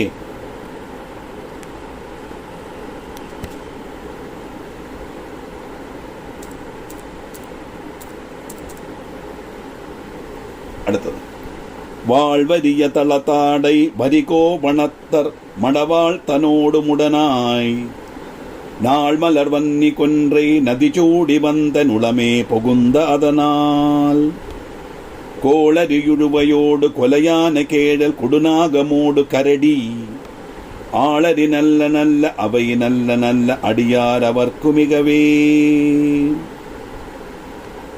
வாழ் பிரகாசிக்கப்பட்டதுன்னு அர்த்தம். வாழ்னா நம்ம இந்த கவிதையில எல்லாம் வரும்போது வாக்கியார்த்தமா நம்ம எடுத்துக்க முடியாது. பிரகாசிக்கப்பட்டதுன்னு அர்த்தம். பிரகாசிக்கப்பட்டதும் நீண்ட வரகளோடு கூடினதுமான அதழ் ஆடை, புலித்தோலாகப்பட்ட வஸ்திரத்தைன்னு அர்த்தம். பிரகாசிக்கப்பட்டதும் நல்ல வரகள புலியோடு மேல வரை இருக்குமே, அந்த புலியோட தோலுக்கும் அதுல வரை இருக்கும். Stripes will be there on the skin of leopard. அப்படிப்பட்ட பிரகாசிக்கப்பட்ட வரிக நீண்ட வரகளோடு கூடின ஆடைய புலித்தோல வரிகோவணத்தர் கௌபீனமாக தரிச்ச ஈஸ்வரன். அப்படி புலித்தோல் அணிந்தவர் நாள் மலர் வன்னி, புதிய வன்னி பூக்களும், நாள் மலர் வன்னின்னா ஃப்ரெஷ்ஷா உள்ள வன்னி பூக்களும் கொன்ன மாலையும், நதி சூடி, நதினா யாரு? கங்கா நதி. கங்கா நதியை சிரசில சூடிண்டு மடவாள் தனோடு முடனாய், மடவாள் தனோடு, மடவாள்னு சொன்ன உமாதேவி, உமாதேவி சமேதனாக வந்தென் உளம் புகுந்த அதனால், சிவகிங்கரனான என்னுடைய மனசுல வந்து புகுந்த காரணத்தினால, பிரவேசித்த காரணத்தினால, கோள் அரி, கோள் அரினா ஹிம்ஸ்ர ஜந்துவான சிங்கம், கோள் அரி, உழுவையோடு புலி, மற்ற மிருகங்கள், கொலையானை, கொல்லப்பட்ட ஆணை, அப்படியே கொலை வரியில் வரப்பட்ட கொலை யானை, கேழல், கேழல்னா பன்னி, பன்றி, கொடுநாகம் விஷசர்ப்பம். இப்படி இது மட்டுமல்ல, கரடி, கரடி எல்லாருக்கும் பேர். ஆள் அரி, அரினா குரங்கு, ஆள் அரினா மனுஷ குரங்கு, மனுஷ குரங்கு, சிம்பான்சின்னு சொல்லலாம், அது மாதிரி மனுஷ குரங்கு. இப்படிப்பட்டவை எல்லாமே மனுஷாளுக்கு உபதிரவம் செய்யப்பட்ட காரியங்கள் அல்லவா இல்லையா? சிம்ஹத்தை கண்டா பயமர்த்தானே செய்யும். சிம்ஹம், புலி, கடுவாய், கொலையானை, விஷசர்ப்பங்கள், கரடி, மனுஷ குரங்கு, இந்த மாதிரி உள்ள மிருகங்கள் எல்லாம் நமக்கு பயத்தை உண்டாக்கப்பட்டவையாக இருந்தாலுமே கூட சிவபக்தனுக்கு முன்னாடி இந்த மிருகங்கள் எல்லாம் வந்ததுன்னா அந்த மிருகங்கள் இவாளுக்கு நல்லதுதான் செய்யும், இவாளை உபதிரவிக்காதுன்னு தாற்பயம். இப்படி கொடுமை ஹிம்ச ஜந்துவா இருக்கப்பட்ட கொடுமையா கொடும் மிருகங்களா இருக்கப்பட்ட கொடும் விஷமுள்ள பாம்புகள் எல்லாம் பரமேஸ்வரன் உள்ள கூடியிருக்கிற ஒரே ஒரு காரணத்தினால அந்த பக்தனை அதுகள் உபதிரவம் பண்ணாது, அதுகளுக்கு நன்மை தான் செய்யும். அப்படின்னா அது நல்லது, அது நல்லது, அது நல்லது. இப்ப என்ன அர்த்தம் அப்படின்னு சொன்னா, ஈஸ்வர விசாரத்தோடு கழியப்பட்ட ஒருத்தன் எவனுடைய மனசுல பரமேஸ்வரனை குடிகொடுத்தி அந்த பகவான் இன்னும் உள்ளுக்குள்ள இருக்காருங்கிற எண்ணத்தோடு இருக்கோமோ அவனுக்கு பயம்ங்கிறது உண்டாகாதுன்னு தாற்பயம். அதை மனசிலாக்கிறதுக்கு தான் இந்த மாதிரி மிருகங்களால பேரெல்லாம் அதில் சொல்றாங்க. இல்லை எல்லாருக்குமே பயம். என்ன பயம்னா செத்து போயிடுவோமோங்கிற பயம். Nobody need worry about it, everybody will die. Sorry to tell, எல்லாரும் கோத்தி வச்சு இந்த வயசுல செத்து போவாய் சொல்றேன்னு நினைச்சுக்கப்படாது. என்னன்னா பயப்பட வேண்டாம்னு சொல்றது, மரணம் நமக்கு மரணமே கிடையாது, அது நினைச்சுங்கோ. இந்த சரீரம் தான் கீழே போறது. ஜீவன் அது நேர பகவானுக்கு போய் இன்னொரு சரீரத்தில் வச்சு அவர் இன்னும் நமக்கு அடுத்த ஜென்மம் தருவார். ஆனால் ஒரு காரியம் நிச்சயம், இந்த ஜென்மத்தில் இருக்கிறத விட மோசமான ஒரு ஜென்மம் நமக்கு கிடைக்காது, கவலையே பட வேண்டாம். ஏன்னா அவ்வளவு நல்ல காரியங்கள் நம்ம பண்றோம். இந்த பரமேஸ்வரனுடைய பிரபாவத்தை வர்ணிக்கிற இந்த கோளறு பதிகம் படிக்கணும் நினைக்கிறதே புண்ணியகர்மாவனுடைய பலன்தான். அதை படிச்ச நமக்கு பரமேஸ்வரன் உள்ள புகுந்தவதனால் சொல்லி சொல்லி வரும்போது நமக்குள்ள பரமேஸ்வரன் தனியா வந்து உட்காந்துருவார். அப்படி இருக்கும்போது இந்த ஜீவன் எந்த சரீரத்தில் கொண்டு வச்சாலும் அது சிவபக்தனா தான் இருக்கும். அரத்த நரத்துவம் தேவத்துவம் நகவன மிருகத்துவம் மசகதா சிவாந்தங்களை பார்த்தோம் இல்லையா? எந்த சரீரமானா கூட பரமேஸ்வரா எனக்கு கவலையே இல்லை, பாதாப்ஜ ஸ்மரணம் மட்டும் எனக்கு வேணும், ஒன்ன தொழுதுன்னு இருக்கணும், ஒன்னு நினைச்சுட்டு இருக்கணும். அப்படிப்பட்ட ஜென்மமா கூட நரமோ மனுஷனோ மிருகமோ பூரிவோ பூச்சியோ பூண்டோ என்ன வேணா ஆகட்டும், ஐ டோன்ட் மைண்ட், பட் எனக்கு உண்மையில பக்தி மட்டும் வேணும்னு கேட்டார் இல்லையா? அதனால அந்த மகாபயம் நமக்கு இல்லாம ஆயிடும் தாற்பயம். ஏன்னா மரணம்ங்கிறது சரீரத்துக்கு தான், ஜீவனுக்கு கிடையாது. இந்த ஜீவன் இன்னொரு சரீரத்தில் தான் போறது இல்லையானா மோட்சம் பகவானோட ரெண்டு ஆப்ஷன் தான் உண்டு. ஒன்னும் இந்த ஆத்மா பகவானோட இரண்டரை கலக்கும், பின்ன கவலையே இல்லை, பிறவியே கிடையாது, நான் வேற பகவான் வேற கிடையாது, அதுல சேர்ந்துரும். இல்லைன்னா இன்னொரு பிறவி உண்டு, அந்த பிறவி நல்ல பிறவியாத்தான் கிடைக்கும், ஈஸ்வர விசாரம் உள்ள நல்ல பிறவியாத்தான் கிடைக்கும், நல்ல சௌக்கியமாத்தான் கிடைக்கும் தாற்பயம். அதனால இந்த ஜந்துக்கள் எல்லாம் பயப்படுத்தப்பட்ட ஜந்துக்கள் ஆனாலுமே கூட பரமேஸ்வரன் உள்ளுக்குள்ள இருக்கிற காரணத்தால் எப்படிப்பட்ட பரமேஸ்வரன் நீண்ட வரகளோடு கூடின புலித்தோல ஆடையாக அணிந்து உமாதேவியை இடதுபட்சம் வச்சு உமாதேவி சமேதனா ரிஷப வாகனத்துல கொன்ன பூக்களும் அந்த பன்னி பூக்களும் எல்லாம் சூடி கங்கையே தலையில சூடி அந்த உமாதேவி சமேதனா என் உள்ளத்துல இருக்கிறனால கோளறு பதிகத்துல பார்த்தா ஒரு இடத்துல கூட பரமேஸ்வரன் தனியா வரதாக சொல்லவே இல்லை. ஏன்னா சிவன் தனியா வந்தா சிவனால் ஒன்றும் பண்ண முடியாது இல்லையா? சிவசக்தியா யுக்தோ எதி பவதி சக்த பிரபவிதம் நச்சே தேவம் தேவோ நகுல குஷல ஸ்பந்தி துமபி. ஸ்பந்தனம் அந்த ஆக்ஷன் வரணுமானா சக்தி வேணும். பாருங்க, அவ்வளவு இம்பார்ட்டன்ஸாக ஸ்திரீகளுக்கு கொடுத்துருக்கா. ஸ்திரீ தான் சக்தி. லேடிஸ் இல்லைன்னா எதுவுமே இல்லை, எந்த காரியமே நடக்காது. வீட்டுக்கே ஐஸ்வர்யம் அப்படித்தானே சொல்லுவோம். ஒரு பொன் குழந்தை பிறந்தா தானே ஐஸ்வர்யமா இருக்கும் வீட்டில் இல்லையா? எல்லா ஃபங்க்ஷன் நடத்துறது அப்படித்தானே. அதே மாதிரி குடும்பத்தில் வந்து கல்யாணமாக ஒரு பொண்ணு வந்தா தான் அந்த குடும்பம் அபிவிருத்தி ஆகும். இல்லைன்னா அப்படியே இருந்தால் அதுக்கு ஒரு அபிவிருத்தி உண்டாகாது. எல்லாத்துக்கும் வேணும். அதைத்தான் சொல்ற உமாதேவி சமேதனா பரமேஸ்வரன் என்னை உள்ள புகுந்தவதனால் எல்லா ஸ்லோகத்திலும் அது வருது. அதுலேருந்தே தெரிஞ்சுக்கணும் சிவன் வேற சக்தி வேற கிடையாது, ரெண்டும் சேர்ந்ததுதான். உமாதேவி சமேதனோடு தான் சாம்ப சிவன், சா அம்பா, சாம்ப சிவன், அம்பாளோடு கூடின சிவன் அர்த்தம். அப்படிப்பட்ட சிவன் வந்ததுனால இந்த மிருகங்கள் எல்லாம் நமக்கு நன்மை தான் செய்யும். ஆருக்கு? எவனுடைய மனசுல சிவன் குடிகொள்றானோ அவனுக்கு. எவனுடைய மனசுல சிவன் குடிகொள்ளுவர்? எவன் பக்தனா இருந்து பரமேஸ்வரன் தியானம் பண்றானோ அவனுடைய மனசுல பரமேஸ்வரன் குடிகொள்ளுவர். அப்படி குடிகொள்ளப்பட்டவனை பார்த்தா இந்த மிருகங்கள் எல்லாம் நல்லதுதான் செய்யும். அது நல்லது, அது நல்லது, அது நல்லது. இதுதான் 6ஆமத்து ஸ்லோகம். அடுத்தது செப்பிளமுலை நன் மங்கையொரு பாகமாக விடையேறும் செல்வன் அடைவார் ஒப்பிளமதியும் அப்பு முனிமேல் அணிந்த நுளமே புகுந்தாதனால் வெப்படு குளிரும் வாத மிகையான பித்தும் வினையான பந்து நலியாம் அப்படி நல்ல நல்ல அவை நல்ல நல்ல அடியார் அவர்க்கு மிகவே. செப்புனா சின்ன சொப்பு குடம், சின்ன குடம் மாதிரி உள்ள அழகான முலை, சின்ன பிராயத்தில் உள்ள ஒரு இதாயிட்டு உமாதேவியை சங்கல்பிக்கிறார். இளமுலை, இளமுலைனா இளம் ஸ்தனங்கள், அப்படி சின்ன குடம் மாதிரி இருக்கப்பட்ட இளம் ஸ்தனத்தோடு கூடின நன்மை மாத்திரம் நிறைஞ்ச அந்த உமாதேவி ஒரு பாகமாக. அர்த்தநாரீஸ்வரங்கிற கான்செப்ட் தானே இல்லையா? இடது பாகமாக இருக்கிறார். இந்த அர்த்தநாரீஸ்வரோட கதை நான் சொல்லியிருக்கேன், உங்களுக்கெல்லாம் ஞாபகம் இருக்குன்னு நினைக்கிறேன். தெரியாத வாரே உண்டா? இந்த அர்த்தநாரீஸ்வரர் எப்படி வந்ததுன்னு வைத்து வருத்தப்பட வேண்டாம். ஆமா, சிவாஷ்டோத்திரம் வருத்த அதில் வரும். சுருக்கமாக சொல்றேன், சிவா டிரிப்பா சொல்றேன். மகாவிஷ்ணுவுக்கு வக்ஷஸ்தலத்தில் லட்சுமிக்கு இடம் கொடுத்தாங்கன்னா பார்வதி தேவி போய் பகவான்கிட்ட கேட்கிறா, எனக்கு பரமேஸ்வரனோட பகுதி சரீரம் வேணும் அப்படின்னு. அப்படி பகுதி சரீரம் கிடைக்கிறது அப்படி ஈஸியான காரியம் எல்லாம் சொல்லி இவர் டிஸ்கரேஜ் பண்றார் தேவிய. சகோதரன் அல்லவா, ஒரே நிர்பந்தம், எனக்கு தெரியும், உங்களால் அது உபதேசம் பண்ண முடியும், உங்களுக்கு தெரியுங்கிறது எனக்கு தெரியும், எனக்கு உபதேசம் பண்ணித்தான் ஆகணும், யூ மஸ்ட் டூ அப்படிங்கிறார். வேற வழி இல்லாமல் சொல்றார். இட்ஸ் வெரி டிஃபிகல்ட், ரொம்ப கிளேசம் சகிட்டு பண்ணேண்டி வரும், நான் பண்றேன் அப்படிங்கும்போது அந்த பரமேஸ்வரன் 108 நாமாவை அவர் சொல்லிக் கொடுக்கிறார். சிவோ மகேஸ்வர சம்பு பினாகி ஈஸ்வரிஜே கரகாம் அப்படின்னு. நம்ம சிவானந்தத்தை பாராயணம் பண்ணும்போது ஸ்தோத்திரம் பண்ணுவோமே, அந்த 108 நாமா, அதைத்தான் அஷ்டோத்திரம் நம்ம படிக்க போறோம் இந்த கிளாஸ்ல. ஒவ்வொரு பதத்துக்கும் சிவாயிரமா மகேஸ்வராயிரமா சம்பவே நமஹான்னு கோவில் எழுதி வச்சிருக்காலே, ஒவ்வொரு பதத்துக்கும் என்ன அர்த்தம் நம்ம பார்க்கலாம், பதம் பதமா பார்க்கலாம். அப்படிப்பட்ட அந்த மந்திரத்தை ஒரு சம்பத்சரம் தேவியனுடைய ஒரு சம்பத்சரம், நம்முடைய 365 வருஷம் ஒற்ற காலில் இருந்து தேவி தபஸ் பண்ணினான்னு பகவான் பிரத்யட்சமானார். அப்படியே இடதுகையால் அப்படியே அணைச்சுண்டாராம். அப்படியாக இடது பாகம் அம்பாளுடைய பகுதி சரீரமாக மாறித்து அப்படின்னு வருது. அதாங்க அர்த்தநாரீஸ்வரர். இங்கே இடதான் நன்மை மாத்திரம் நிறைஞ்ச அந்த உமாதேவி ஒரு பாகமாக ஒரு வசத்தில் இருக்க, விடையேறும் செல்வன் ரிஷப வாகனாருடனாக செல்வன் சர்வ சம்பத்துக்கும் அதீசனான ஈஸ்வரன். செல்வன்னா எல்லா செல்வமும் உள்ளவன் அர்த்தம். சம்பத்துக்கெல்லாம் அதீசனான இருக்கப்பட்டவன். அவரை அடைவோர் ஆறு ஸ்துதிக்கிறாளோ, ஆறு பிரார்த்தனை பண்றாளோ, ஆறு பக்தி காட்டுறாளோ, ஆறுட்ட இப்படிப்பட்ட உமாதேவியோடு கூடி இருக்கப்பட்ட எல்லா ரிஷபாருடனாக இருந்து எல்லா சம்பத்துகளுக்கும் அதிபதியாக இருக்கப்பட்ட பரமேஸ்வரன் ஆறு ஸ்தோத்திரம் பண்றாளோ அதான் அவா.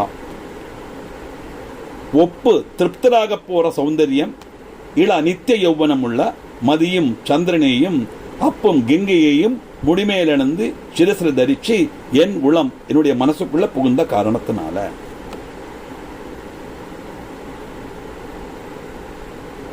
அந்த ஸ்துதிக்கப்பட்டவா எப்படி திருப்தியான சௌந்தரியமும் நித்திய யௌவனமும் உள்ள மதியையும் சந்திரனையும் கங்கையும் முடிமேல் அணிந்த சிரசில தரிச்ச அந்த பரமேஸ்வரன் என்னுடைய மனசுல குடிகொண்ட காரணத்தினால வெப்பொடு குளிரும். வெப்புனா சூடு, ஹீட், குளிர்னா தணுப்பு, கோல்டு. ரெண்டுமே லெவலுக்கு இருந்தா தானே நல்லா இருக்கும் இல்லையா? ஓவர் ஹீட்டா இருந்தா என்ன வெயில் அடிக்கிறது அப்படின்னு சண்டைக்கு போவோம். பயங்கர தணுப்பு வந்தா மாட்டு விறக்கிறது தாங்க முடியலையே. ரெண்டுமே நமக்கு அன்பேரபிள் தான். So if it is on the parable level okay இல்லையா? அதனால பயங்கரமான சூடாகட்டும், பயங்கரமான தணுப்பு, வாதம், மிகையான பித்தம், வலிய தோதுள்ள பித்தம், வாதம் பித்தம் கபம், இது மூணும் மனுஷ சரீரத்தில் உள்ளதுதான். சில சரீரம் இந்த மூணும் சேர்ந்ததா வாத பித்த கப சரீரமா இருக்கும், சிலது வாத கப சரீரமா இருக்கும், சிலது வாத பித்த சரீரமா இருக்கும், சிலது பித்த கப சரீரமா இருக்கும். வாதம்னா இந்த ருமேட்டிக் கம்ப்ளைண்ட்லாம் வருதே அது வாதம். பித்தங்கிறது இந்த வாமிட்டிங், எப்போ பார்த்தாலும் தலை சுத்தல், இந்த மாதிரிலாம் வருதே எல்லாம் பித்தம். கபம் புரோங்கிட்டிஸ், சளி கட்டுறதே அது கபம். இப்படி சூடு, தணுப்பு, வாதம், பித்தம், கபம், இது மட்டும் அல்லாம வினையான மற்ற தின்பங்கள், நமக்கு உபதிரம் பண்ணப்பட்ட மற்ற factors, those who are giving all the disturbances, என்னென்ன உண்டோ அந்த ஃபேக்டர்ஸ் எல்லாமே சிவபக்தனுக்கு மிகவும் தீவிரமான தோதில் அந்த பீடிப்பிக்காதவனாக மாறும். சாதாரணமாக இந்த சொன்ன சொத்துக்கள் எல்லாம் நமக்கு டிஸ்டர்பன்ஸை கொடுக்கப்பட்டதாக, நம்மளை உபதிரவிக்கப்பட்ட வஸ்துக்களாக்கும். எப்போ அளவுக்கு மீறி இருந்தா, அளவோடு இருக்கணும். வாதபித்த கப சரீரம் தான் மனுஷ சரீரம், இந்த மூணு மனுஷ சரீரத்தில் உண்டு. ஆனால் அது அளவுக்கு மீறி போச்சுன்னா நமக்கு அது உபதிரவமாக மாறும். அப்படி அளவுக்கு மீறி போய் உபதிரவமாக செய்யப்பட்ட அந்த சக்திகள் பரமேஸ்வரன் உள்ள குடியிருக்கிற காலத்திலான சிவபக்தனான எனக்கு நல்லதுதான் செய்யும். அது நல்லது, அது நல்லது, அது நல்லது. அதைத்தான் அங்க அப்படி நல்ல நல்ல அவை நல்ல நல்ல அடியார் அவர்க்கு மிகவே அப்படின்னு சொல்லப்பட்ட காரணம். செப்பிளமுலை நன் மங்கையொரு பாகமாக விடையேறு செல்வன் அடைவார் ஒப்பிளமதியும் அப்பு முடிமேல் அணிந்த நுளமே புகுந்த அதனால் வெப்பொடு குளிரும் வாத மிகையான பித்தும் வினையான வந்து நலியா அப்படி நல்ல நல்ல அவை நல்ல நல்ல அடியாரவர்க்கு மிகவே. இந்த 3 ஸ்லோகம் பார்த்தோம். இந்த 3 ஸ்லோகத்தில் ஏதாவது டவுட் இருந்தால் சொல்லுங்க, அதை கிளியர் பண்ணிவிட்டு நமக்கு அடுத்ததுக்கு போகலாம்.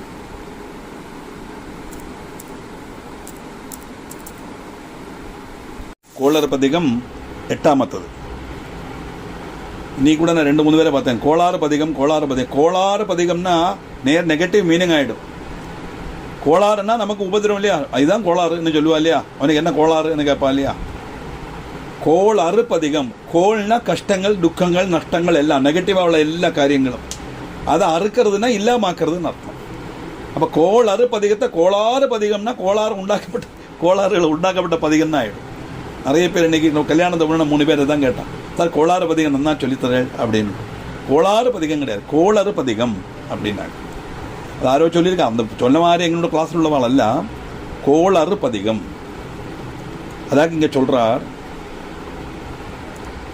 வேள்பட விழி செய்தென்று விடைமேலிருந்து மடவாள் தன்னோடு முடனாய் வாழ்மதி வன்னி கொன்றை மலர்சூடி வந்த நுளமே புகுந்த அதனால் ஏழுகடல் சூடிலெங்கை அரையன்றனோடு மிடரான வந்து நலியா ஆழ்கட நல்ல நல்ல அவை நல்ல நல்ல அடியார் அவர்க்கு மிகவே வேள்பட விழி செய்தென்று விடைமேலிருந்து மடவாள் தன்னோடு முடனாய் வாழ்மதி வன்னி கொன்றை மலர்சூடி வந்த நுளமே புகுந்தவதனால் ஏழ்கடல் சூடிலெங்கை அரையன்றனோடு மிடரான வந்து நலியா ஆழ்கடல் நல்ல நல்ல அவை நல்ல நல்ல அடியார் அவர்க்கு மிகவே. வேள்பட, வேள்படனா மன்மதன் தகிச்சு போற அளவுக்கு காமதேவன் இருக்கிறார் இல்லையா பரமேஸ்வரன், இந்த மன்மதனே தகிச்சு போற அளவுக்கு அன்று பண்டொரிக்கல் விழி செய்து முக்கண்ண துறந்து பார்த்தாராம் பரமேஸ்வரன். அப்படிப்பட்டவர் மடவாள் தன்னோடு முடனாய், மடவாள்னா உமாதேவியோடு கூடி எந்த ஒரு காமதேவனை தன் நெற்றிக்கண்ணால் எரிச்சாரோ அந்த பரமேஸ்வரன் உமாதேவியோடு கூடி வாழ்மதி பிரகாசிக்கப்பட்ட சந்திரனையும், மதினா சந்திரன், வாழ்மதினா பிரகாசிக்கப்பட்ட சந்திரன், வன்னியையும் கொன்னப்பூக்களையும் சூடி சிரசிர தரிச்சு விடமேலிருந்து வந்து ரிஷபாருடனாக அந்த ரிஷப வாகனத்தில் ஏறி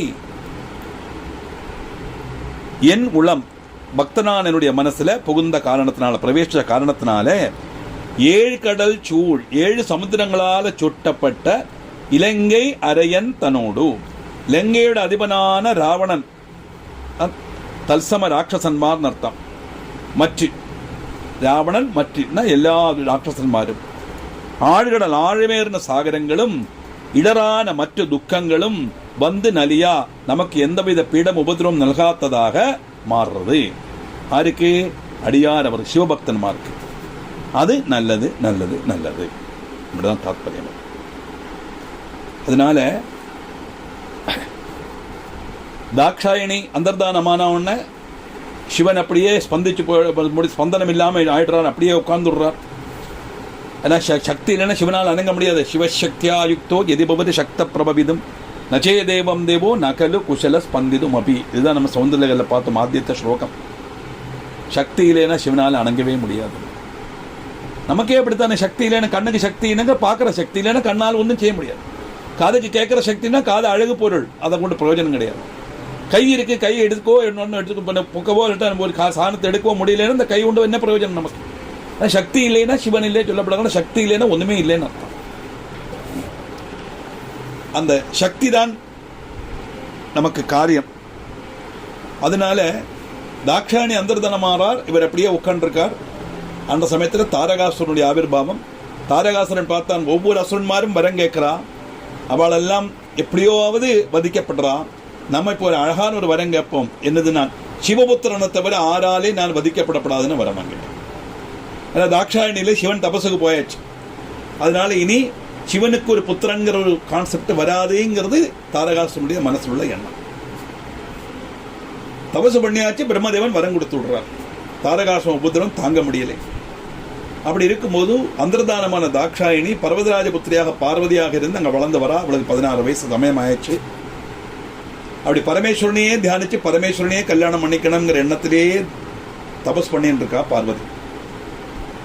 அப்ப தேவர்கள்லாம் சொல்லுவா, சிவபுத்திரனை தவிர ஆறால மதம் பண்ணப்படாது வதிக்கப்படப்படாதுன்னு வரம் வாங்கிட்டானே, இப்ப நம்ம இம்மிடியட்டா ஏதாவது ஒரு ஆக்ஷன் எடுக்கணும்னு சொல்லும் போது பரமேஸ்வரனை தபசிலேருந்து இலக்கினாத்தான் பார்வதி பரிணயம் நடக்கும். அப்பதான் குமார சம்பவம் நடக்குங்கிற காரணத்தினால மன்மதனை கூப்பிட்டு இவரை பரமேஸ்வரனுடைய தபசை இழக்க சொல்லும்.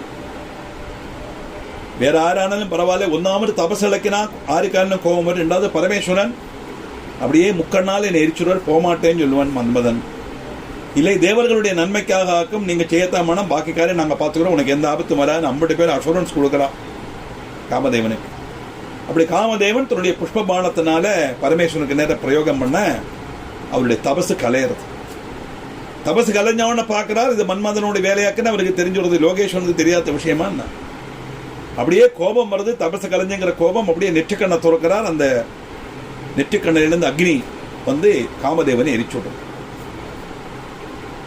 இருக்கும்போது எல்லாரும் சொல்லுவா, காமதேவனை எரிச்சுட்டாலே, காமதேவன் இல்லைன்னா உலகத்தில் எப்படி சிருஷ்டி நடக்கும், லோகம் நிலநிற்காதே. அப்படிங்கும்போது இல்லை, அவன் போனாலும் அவனுடைய செயல்பாடு பூமியில் இருக்கட்டும் அப்படின்னு அனுகிரகம் பண்றார். ரிதி தேவரா காமதேவனுடைய மனைவி ரிதி. தேவகாரியார்த்தம் அவர் இந்த பானம் பிரயோகம் பண்ணினார். ஆனால் இப்போ எனக்கு என்னுடைய காரியம் கஷ்டமாச்சு, எனக்கு என்னுடைய பர்த்தா எனக்கு நஷ்டப்பட்டு போச்சு, எனக்கும் அனுகிரகம் பண்ணணும் அப்படி ரிதி கேட்க, உன்னோட கண்ணுக்கு மட்டும் தெரியப்பட்டவனாக மாறுவன், ஆனால் அவனுக்கு சரீரம் கிடையாது.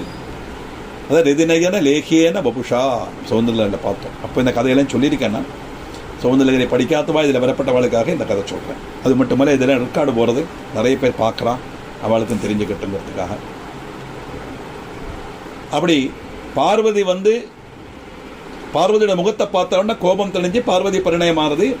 அம்பாளுடைய அனுகிரகத்தினால, அம்பாள் சொன்னதுனால தான் காமதேவனுக்கு மறுபிறவை கிடைச்சது. அதனால தான் ஹரநேத்ராகில் சந்தப்த காமசஞ்சீவன் ஔஷத்தியே நமஹா லலிதா சகஸ்ரநாமத்தில் அர்ச்சனை பண்ணுறோம். பரமேஸ்வரன் நேத்ராகினால் எரிக்கப்பட்ட காமதேவனுக்கு சஞ்சீவன் ஔஷதியா இருந்தவள் அம்பாள் அப்படின்னு தாத்தம். ஏன்னா பகவானுடைய திருஷ்டி ரௌத்ர திருஷ்டி, அம்பாளுடைய திருஷ்டி கருணாமயமான திருஷ்டி, தயா திருஷ்டின்னு அர்த்தம். ஆனால் பரமேஸ்வரன் ரௌத்ர திருஷ்டியால் பரமேஸ்வரனுடைய பார்வை விழ வேண்டிய ஒரு நிலைமை வந்தால் கூட அம்பாளை ஸ்தோத்திரம் பண்ணினா அவளுடைய கருணாமயமான திருஷ்டி நம்மளை காப்பாற்றிடும் சொல்லுவான். அதனால தான் அந்த காமதேவனுடைய கதை அங்கே எடுத்து சொல்லப்பட்டது.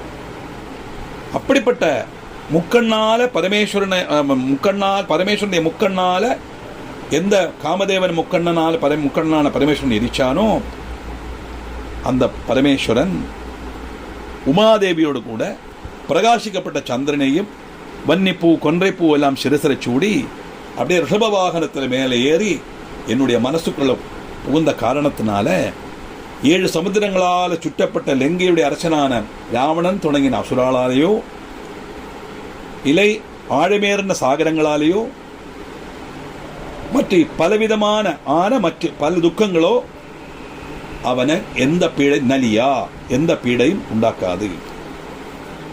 நலியா எந்தவித உதிரவும் அவனுக்கு வராது. ஆரால இப்படி சொல்லப்பட்ட ஆளுகளால் அல்ல.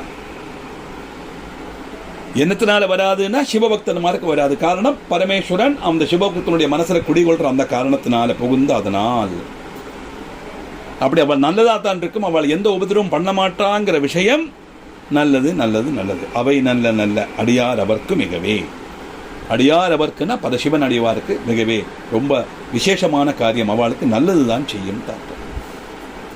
பரமேஸ்வர பக்தி உள்ளவனுக்கு ஈஸ்வர பக்தின்னு அர்த்தம். கோளறு பதிகமானதுனால பரமேஸ்வரன், ஏன்னா இதில் மூர்த்தியை பரமேஸ்வரனை வச்சதுனால பரமேஸ்வரன் சொல்கிறான். நம்ம கிளாஸில் வரப்பட்ட அவளாவது நினச்சிக்கணும், தெய்வங்களுக்குள்ள எந்த வித்தியாசமும் கிடையாது, நம்ம தான் அப்படி பேர் போட்டோம், அவ்வளவுதான். ஒரு ஆள் எப்படி அவன் தான் ஆஃபீஸிலான மேனேஜர், ஆற்றுல வந்த ஹஸ்பண்டு, அப்பாவுக்கு பிள்ளை, குழந்தைக்கு அப்பா, அண்ணாக்கு தம்பி, தம்பிக்கு அண்ணா, இந்த மாதிரி பல பேரில் நம்ம சொல்கிறோமோ, அதே மாதிரி தான் பிரம்மா விஷ்ணு மகேஸ்வரன் கணபதி தொடங்கி விஷ்ணு வரைக்கும் அத்தனை தேவர்களுமே ஒழிய பிரம்மம் ஒன்று தான் உண்டு. எல்லா கிருதியும் அந்த சுப்ரீம் பவரைத்தான் சொல்லறதுன்னு அர்த்தம். அது சிவபுராணமான சிவன் சொல்லுவா, தேவி புராணமான தேவி சொல்லுவா, விநாயகர் நடத்த கணபதினு சொல்லுவா. அதுதான் வித்தியாசம். சம்பவம் எல்லாம் ஒன்று தான். அதனால அப்படிப்பட்ட பரமேஸ்வரன் உள்ள புகுந்த காரணத்தினால எனக்கு இந்த இப்படி சொல்லப்பட்ட ராட்சசாலாகட்டும் மற்ற எந்த விதமான துக்கங்களாகட்டும் கஷ்டங்களாகட்டும் இதெல்லாம் நன்மையைத்தான் செய்யும். தற்பதி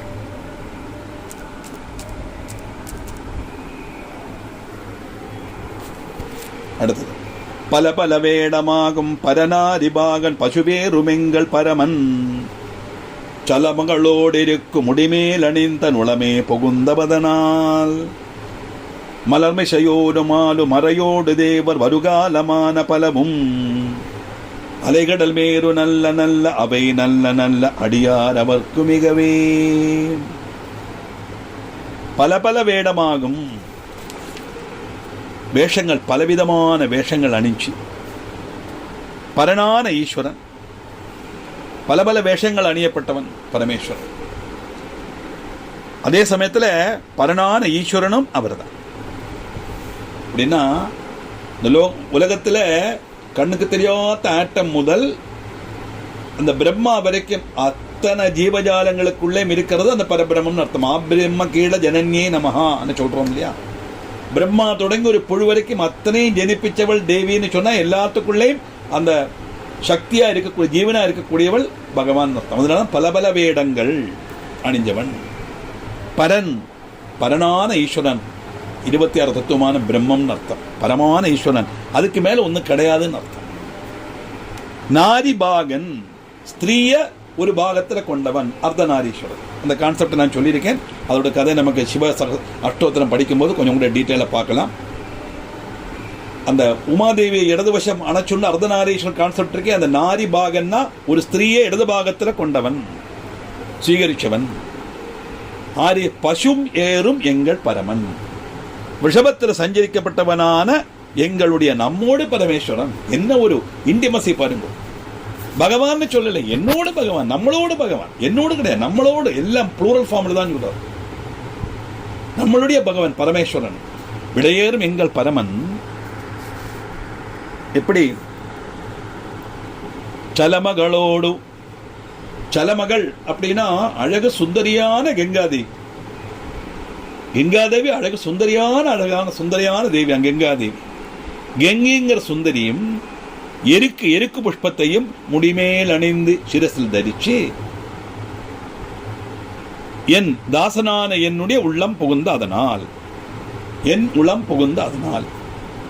இப்படிப்பட்ட ஒரு ரீதியில பரமேஸ்வரன் என்னுடைய ஹிருதயத்துக்குள்ள வந்து இருந்த காரணத்தினால என்னாருது, மனசில் குடிகொண்ட காரணத்தினால மலர்மிசையோனும், கமலத்தில் ஆருடனான பிரம்மதேவனும், மால்னா விஷ்ணுமூர்த்தியும், மறையோடும் வேதங்கள் மற்ற தேவன்மாரும், வருங்காலம் நிற்காத சுற்றி வரப்பட்ட காலமும், அலைகடல் விஸ்ரமமே இல்லாம அடிச்சு உயரப்பட்ட கடல். கடலுக்கு எங்கேயாவது விஸ்ரமம் உண்டா பாருங்க. இன்னைக்கு சண்டே அலை இல்லை, அப்படி கொஞ்சம் ரெஸ்ட் எடுக்கலாம், கடலுக்கு கிடையாது. எத்தனை 24 hours என்னைக்கு போவதுக்கு அந்த காலம். அந்த ஆபிரம்ம சாரி, அந்த ஆச்சந்திரார்க்கம் அப்படிம்பா இல்லையா, அதை மாதிரி சிருஷ்டி தொடங்கினதுலேருந்தும் சரி, சிருஷ்டி அவசானிச்சாலும் சரி, கடல் எப்பவுமே சோபிச்சது திறமால வந்துட்டே தான் இருக்கும்.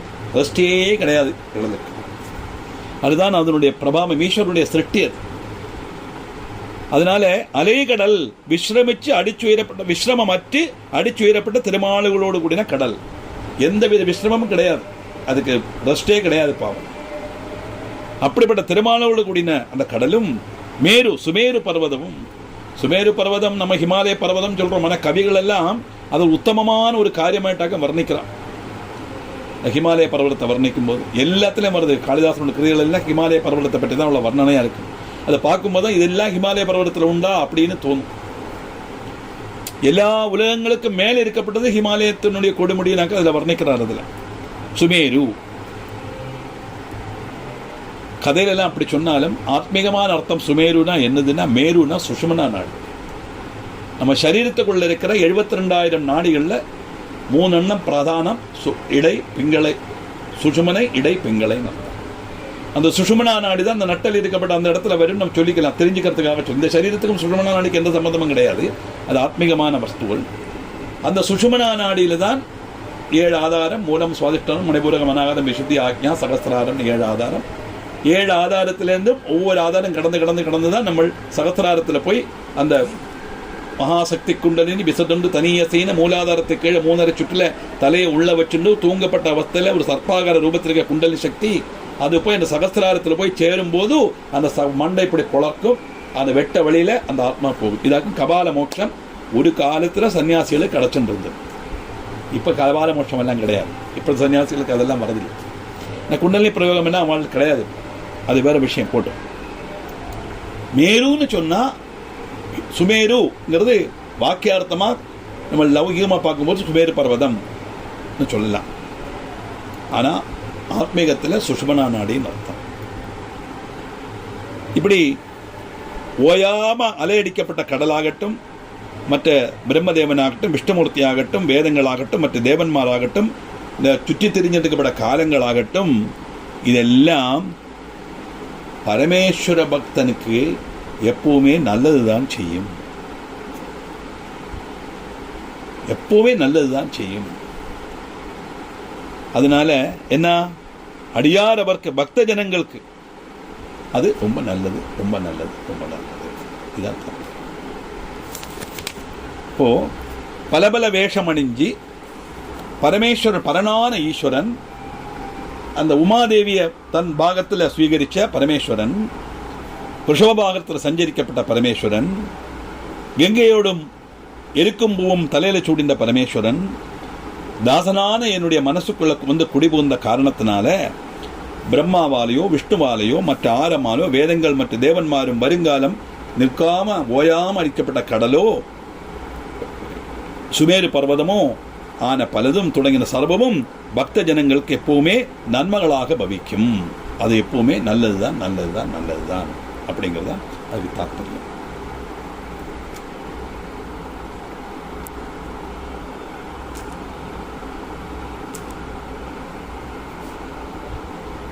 கோளறு பதிகத்தில் நம்ம 9ஆமத்த ஸ்லோகம் வரை பார்த்தோம். 10ஆமத்த ஸ்லோகம் பார்க்கலாம். கொத்தலர் குழலியோடு விஜயர்க்கு நல்கு குணமாய வேட விகிருதன் மத்தமும் மதியும் நாக முடிமேல் அணிந்த நுளமே புகுந்ததனால் புத்தரோடமனைவாதில் இழிவைக்கும் அண்ணல் திருநீரு செம்மை திருடமே அத்தகு நல்ல நல்ல அவை நல்ல நல்ல அடியார் அவர்க்கு மிகவே.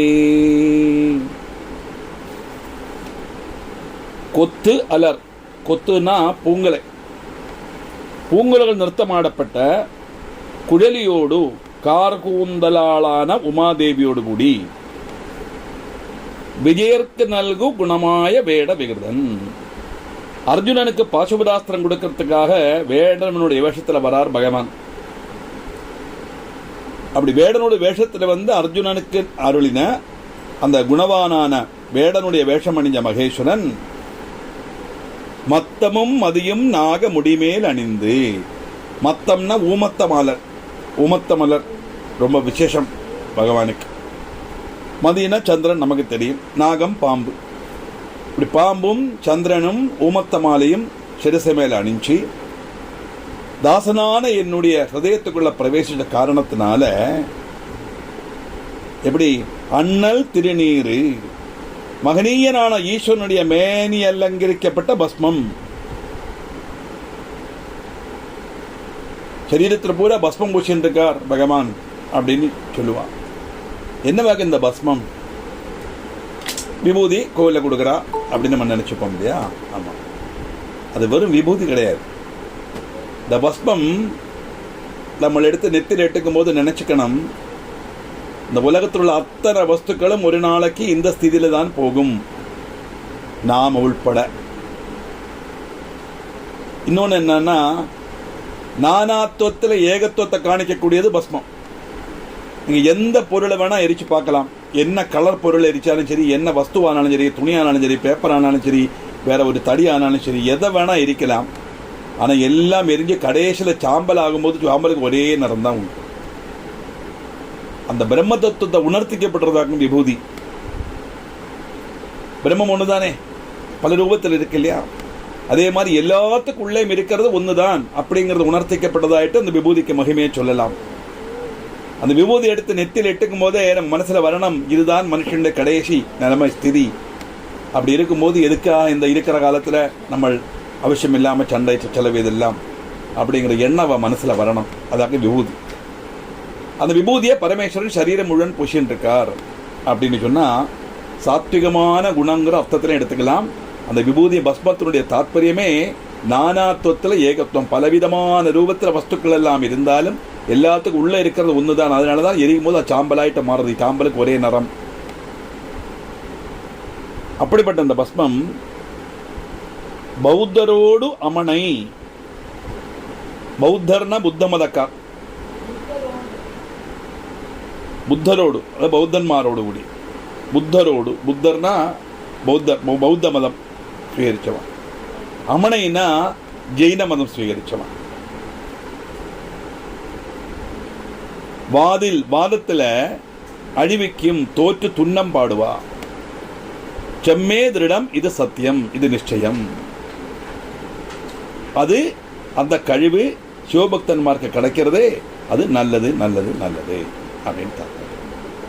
என்ன அர்த்தம்னா, பௌத்தன்மாரும் இந்த ஜெயின மதக்காராயும் ரெண்டு பேருமே சைவத்தை இல்லைன்னு சொல்லி சைவ மதத்தை அடிச்சமர்த்துறதுக்கு நினைக்கப்பட்ட வாழாக்கம். அதனால அன்னைக்கு சமண மதக்காராலும் இந்த புத்த மதக்காரா பௌத்த ஜெயின மதக்காரா இவா தம்மில வாக்குவாதம் நடந்துட்டே இருக்கும், தர்க்கம் நடந்துட்டே இருக்கும். அதனால இந்த பரமேஸ்வர தத்துவத்தை அடிப்படையாக கொண்டு இருக்கப்பட்ட மதம்தான் சைவம். அந்த சைவத்தை நிலைநாட்டுறதுக்காக நம்ம முனிவர்கள்லாம் நிறைய பாடுபடுவா. இவாளுக்குள்ள நிறைய தர்க்கம் நடக்கும். அப்படி தர்க்கம் நடக்கும் போதும் பரமேஸ்வர பக்தன் எப்பவுமே ஜெயிக்கத்தான் செய்வான்.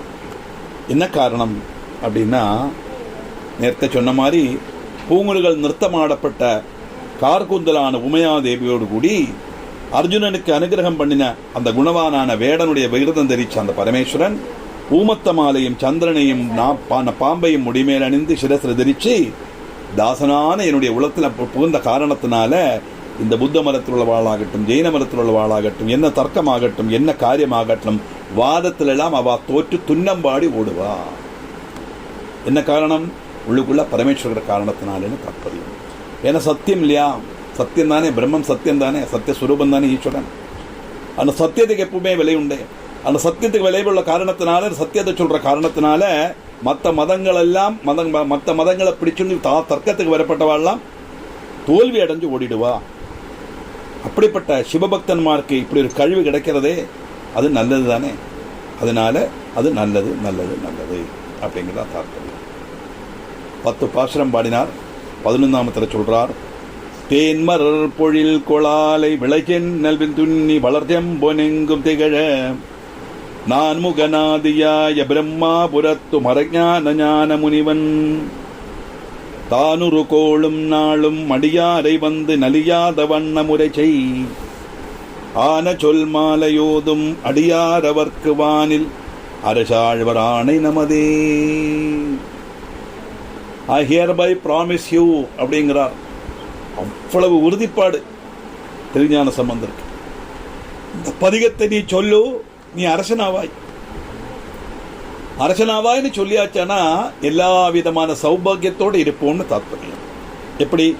செம்பொன் சுவந்த காந்தி வீசப்பட்ட சொர்ணம் எங்கும் திகழ எல்லா இடத்துல சோபிக்கிற மாதிரி தேன் அமர் தேன் நிறைஞ்ச பொழில்கொள் சோலைகளோடு கூடின ஆலை கரிம்புகள் விளை சென்னல் நல்ல விளவுள்ள நெல்லும் துன்னி வளர் இடதூர்ந்து வளரப்பட்டதும் நான்முகநாதியாய பிரம்மாதேவன் ஆத்தியமாயி பூஜிச்ச பிரம்மாபுரம்ங்கிற சீர்காடில் அவதரிச்ச மறை ஞானம் வைதிக ஞான சம்பன்னனான ஞான முனிவன் திருஞான சம்பந்த மூர்த்தி. அவர் உரு சக்தியுள்ள கோளும் நாளும் கிரகங்களும் திவசங்களும் அடியாரை பக்த ஜனங்களை வந்து சமீபிச்சு நலியாத வண்ணம் நம்மளை உபதிரவிக்காத மாதிரி உரை செய்து திருவாய் மலர்ந்த அருளின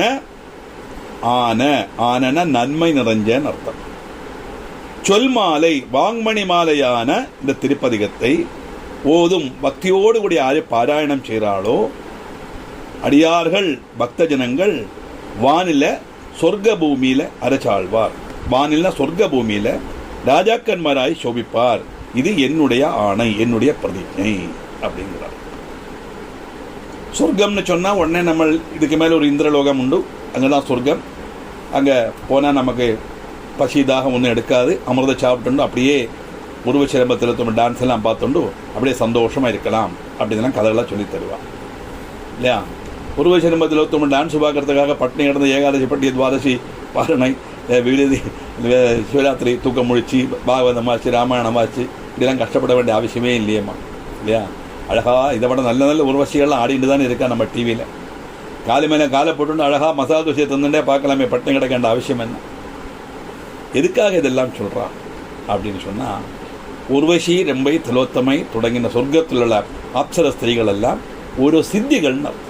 ஒரு மந்திரம் அனுசந்தானம் செய்து அந்த மந்திரம் நமக்கு பிரயோகப்படுத்துறதுக்கு உள்ள சக்தி நமக்கு கிடைச்சா அதுதான் சித்தின்னு சொல்கிறோம்.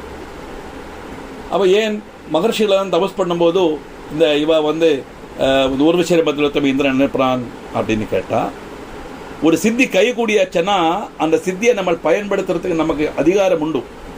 அந்த சித்தியை பயன்படுத்தும் போது நம்ம கவனமாக பயன்படுத்தணும். இந்த சித்தி எனக்கு இருக்குங்கிற அகங்காரமும் வந்துடக்கூடாது, அந்த சித்தியை தப்பான வழிக்கு பயன்படுத்தவும் கூடாது.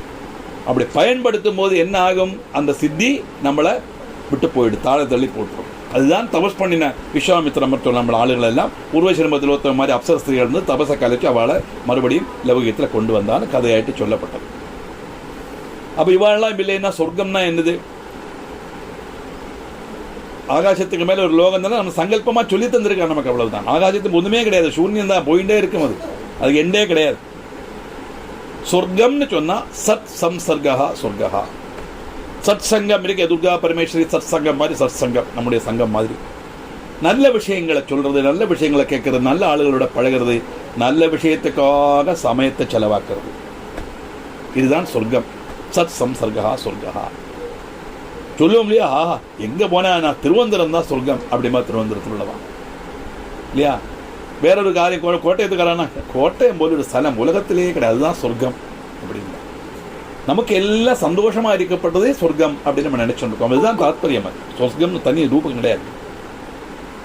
அப்ப இங்க பகவான் என்ன சொல்றார் திருஞான சம்பந்தமூர்த்தி அப்படின்னு கேட்டா, சுவந்த காந்தி வீசப்பட்ட சொர்ணம் எங்கும் திகழப்பட மாதிரி சோபிக்கப்பட்ட தேன் நிறைஞ்ச சாலுகளோடு கூடின கரும்புகளும் விளைகளும் திங்கி வளரப்பட்ட பிரம்மதாவினால ஆத்தியம் பூஜிக்கப்பட்ட பிரம்மாபுரம்னு சிறுகாலில் அவதரிச்சு வைதிக ஞான சம்பந்தனாய திருஞான சம்பந்தமூர்த்தி சொன்ன இந்த கோளும் நாளும் கோளும் நன்ன கிரகங்களும் திவசங்களும் எல்லாம் பக்த ஜனங்களை வந்து சமீபிச்சு நலியாத வண்ணம் அவளை உபதிரவிக்காம அவளுக்கு அனுகிரகம் பண்ணும். இப்போ நவகிரகங்களோ வந்து நம்ம கிட்ட வராதுன்னு சொல்லலை, எல்லாம் நம்ம கிட்ட வரும், பக்கத்தில் வரும். ஆஸ் ஏ ஃப்ரெண்ட் அப்படி வரும். ஒரு ஃப்ரெண்ட்லி நேச்சராக மாறிடுமாம் நம்ம கோளும் எல்லாம்.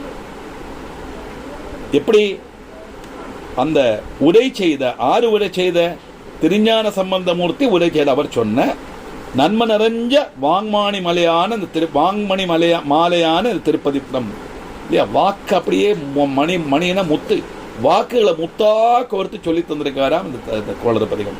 கேட்கறதுக்கே அவ்வளவு அழகா இருக்கு இல்லையா? அது எப்படி சொல்லணும்? ஓதும் பக்தியோட சொல்லணும். பக்தினா ஸ்ரத்தைன்னு அர்த்தம். நம்பிக்கையோட செய்யணும். நம்பிக்கையோட ஸ்ரத்தையோடு அது செய்தா அந்த பக்த ஜனங்கள் இருக்காளே, அப்ப சொர்க்க பூமியில, சொர்க்கத்திலையும் சரி பூமியிலும் சரி ராஜாக்கன்மாராய் சோபிப்பா அப்படின்னு சொன்னா எல்லா வித சௌபாகியமும் அவளுக்கு கிடைக்கும். பண்டு காலத்தில் ராஜான்னு சொன்னா அவர் தான் சுப்ரீம் பவர் இல்லையா? சுப்ரீம் பவர் நமக்கு இங்கே இந்தியாவில் எப்படி நம்ம பிரைம் மினிஸ்டர் அப்படின்னு சொல்றோமோ அதே மாதிரி மகாராஜான்னு சொன்னா சுப்ரீம் பவர். அவர் தான் அந்திம தீர்மானம், அவருக்கு மேல ஒரு பவர் கிடையாது. ராஜாக்கன் மராய் வாழ்வா, இது என்னுடைய பிரதிஜை, நான் அவர் கன்ஃபார்ம் பண்றார். ராஜான்னு சொன்னா நமக்கு எல்லா விதமான சௌபாகியங்களோட நம்ம இருக்கப்பட்ட ஒரு அவஸ்தைன்னு அர்த்தம். சௌபாகியம்னு சொன்னா எல்லாம் இருந்தா மட்டும் போராது, அதை அனுபவிக்கிற ஆயசு, ஆரோக்கியம், அவசரம், இது மூணும் இருக்கணும். இருந்தா தானே கம்ப்ளீஷன் ஆகும் இல்லையா? எல்லாம் இருந்து பிரயோஜனம் இல்லையா? எல்லாம் இருக்கும், அனுபவிக்கிறதுக்குள்ள ஆயுசும் வேணும், ஆரோக்கியமும் வேணும், அவசரமும் வேணும். அவசரம் கிடைக்கலன்னா பிரயோஜனம் இல்லையே. சுருக்கத்தில் இந்த கோளறு பதிகம் சொல்லப்பட்ட வாளுக்கு எந்த விதமான தடசங்களோ துக்கங்களோ அவளை அலட்டாது, தப்பது வராது. நான் சொல்லலை, திருஞான சம்பந்தரே சொல்லலை. சமீபத்தில் வரும், நலியாத வண்ணம் நல்லது செய்யும், நம்ம உபதிரவிக்காது, பீடிப்பிக்காதுன்னு சொல்லியிருக்காரு. ஏன்னா பாப புண்ணிய மிஸ்ரதமானதானே மனுஷ ஜென்மம். அதனால கஷ்டங்களும் துக்கங்கள் எல்லாம் வரத்தான் செய்யும், வராதுன்னு சொல்ல முடியாது. சுகம் உண்டான துக்கம் உண்டு, துந்தங்கள் சொல்லுவார். ஒரு நாணயத்தினுடைய 2 வசம் மாதிரி. அதனால சுகம் மட்டும்தான் வேணும்னு பிரதீட்சிக்க முடியாது, துக்கம் மட்டும்தான் சொல்லவும் முடியாது. சுகம் உண்டானா துக்கம் வரும், துக்கம் உண்டானா சுகம் வரும். கோளறுபதிகம் சொல்றதுனால என்ன அப்படின்னு கேட்டா, அந்த வரப்பட்ட துக்கங்கள் இருக்கே சமுத்திரத்தில் அலை மாதிரி பொங்கி வரும். ஆனால் ரொம்ப தாழ்ந்து வந்து அப்படியே லேசாக வந்து பாதத்தில் ஒரு அழுக்கெல்லாம் எடுத்துன்னு போயிடும். அதில் மாதிரி நம்மளை தீண்டி வரப்பட்ட துக்கங்களும் கஷ்டங்களும் நஷ்டங்களும் சமய தோஷங்களும் எல்லாம் பெருச வர மாதிரி வந்தாலும் நலியாத வண்ணம் நம்மளை அதிகம் பீடிப்பிக்காத மாதிரி நமக்கு அனுகிரகமாக வரும். பரமேஸ்வரனுடைய அனுகிரகம் நமக்கு இருந்தால் அந்த கோளறு பதிகம் சொன்னான் அப்படிங்கிறது அதனுடைய தாற்பயம்.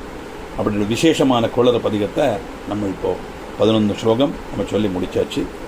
இதில் ஏதாவது ஒரு ஸ்லோகத்தில் உங்களுக்கு டவுட்டோ என்னமே உண்டுன்னா இப்போ கேட்கலாம், இல்லைன்னா நமக்கு அடுத்த சப்ஜெக்ட்டுக்கு போகலாம்.